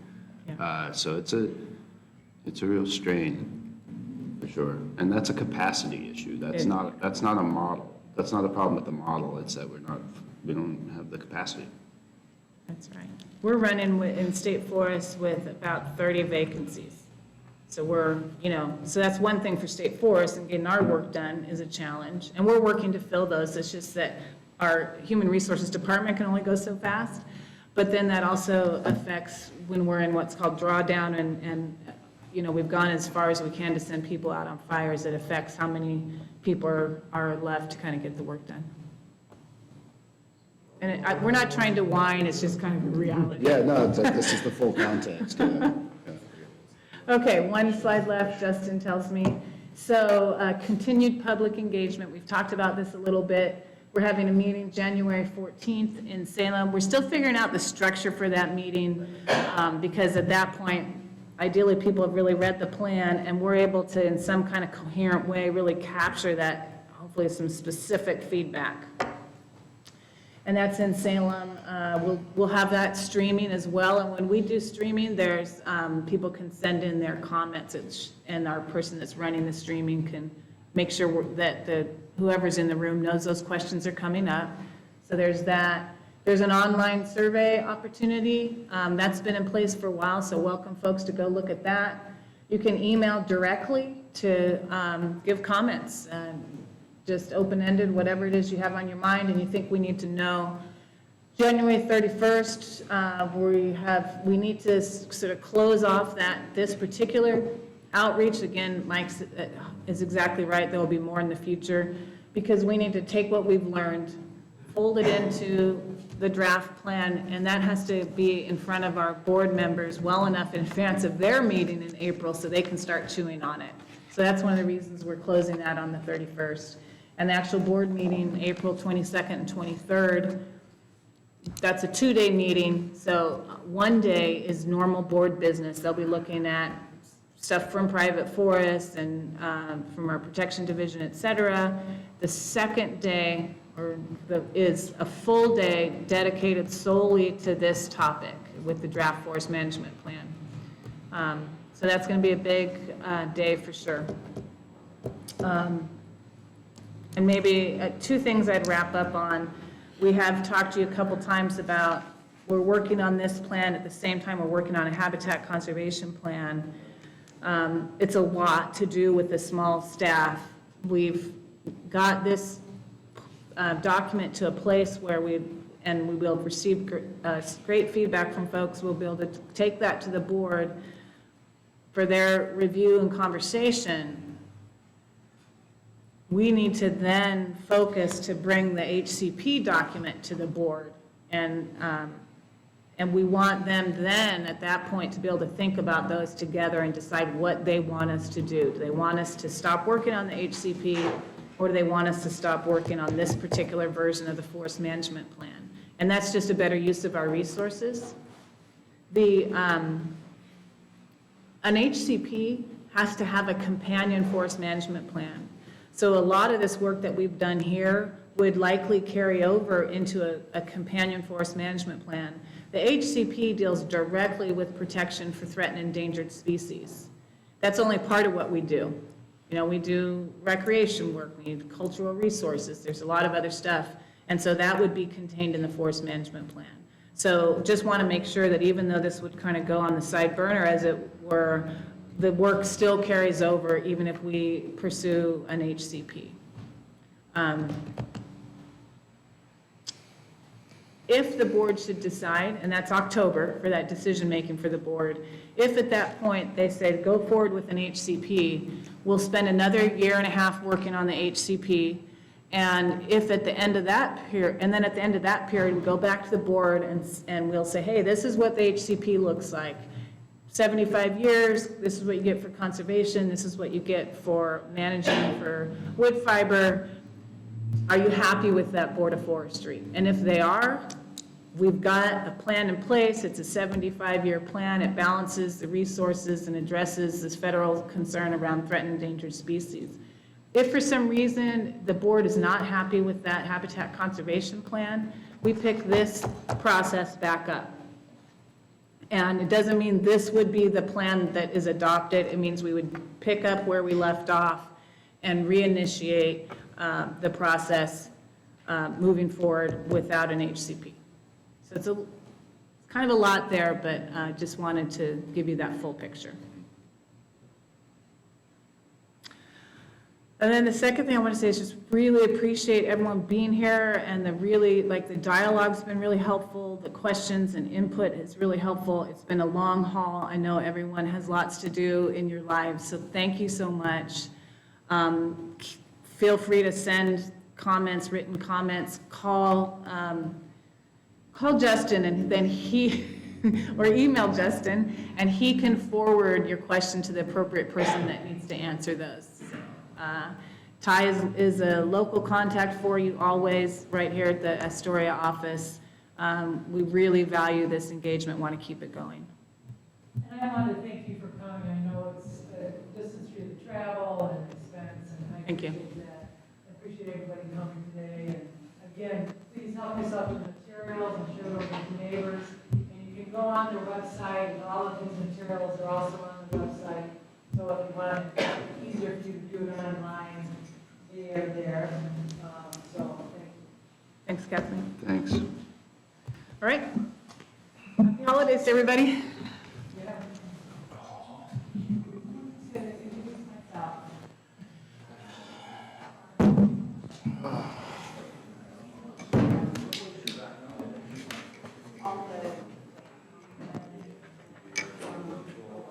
Let's go back.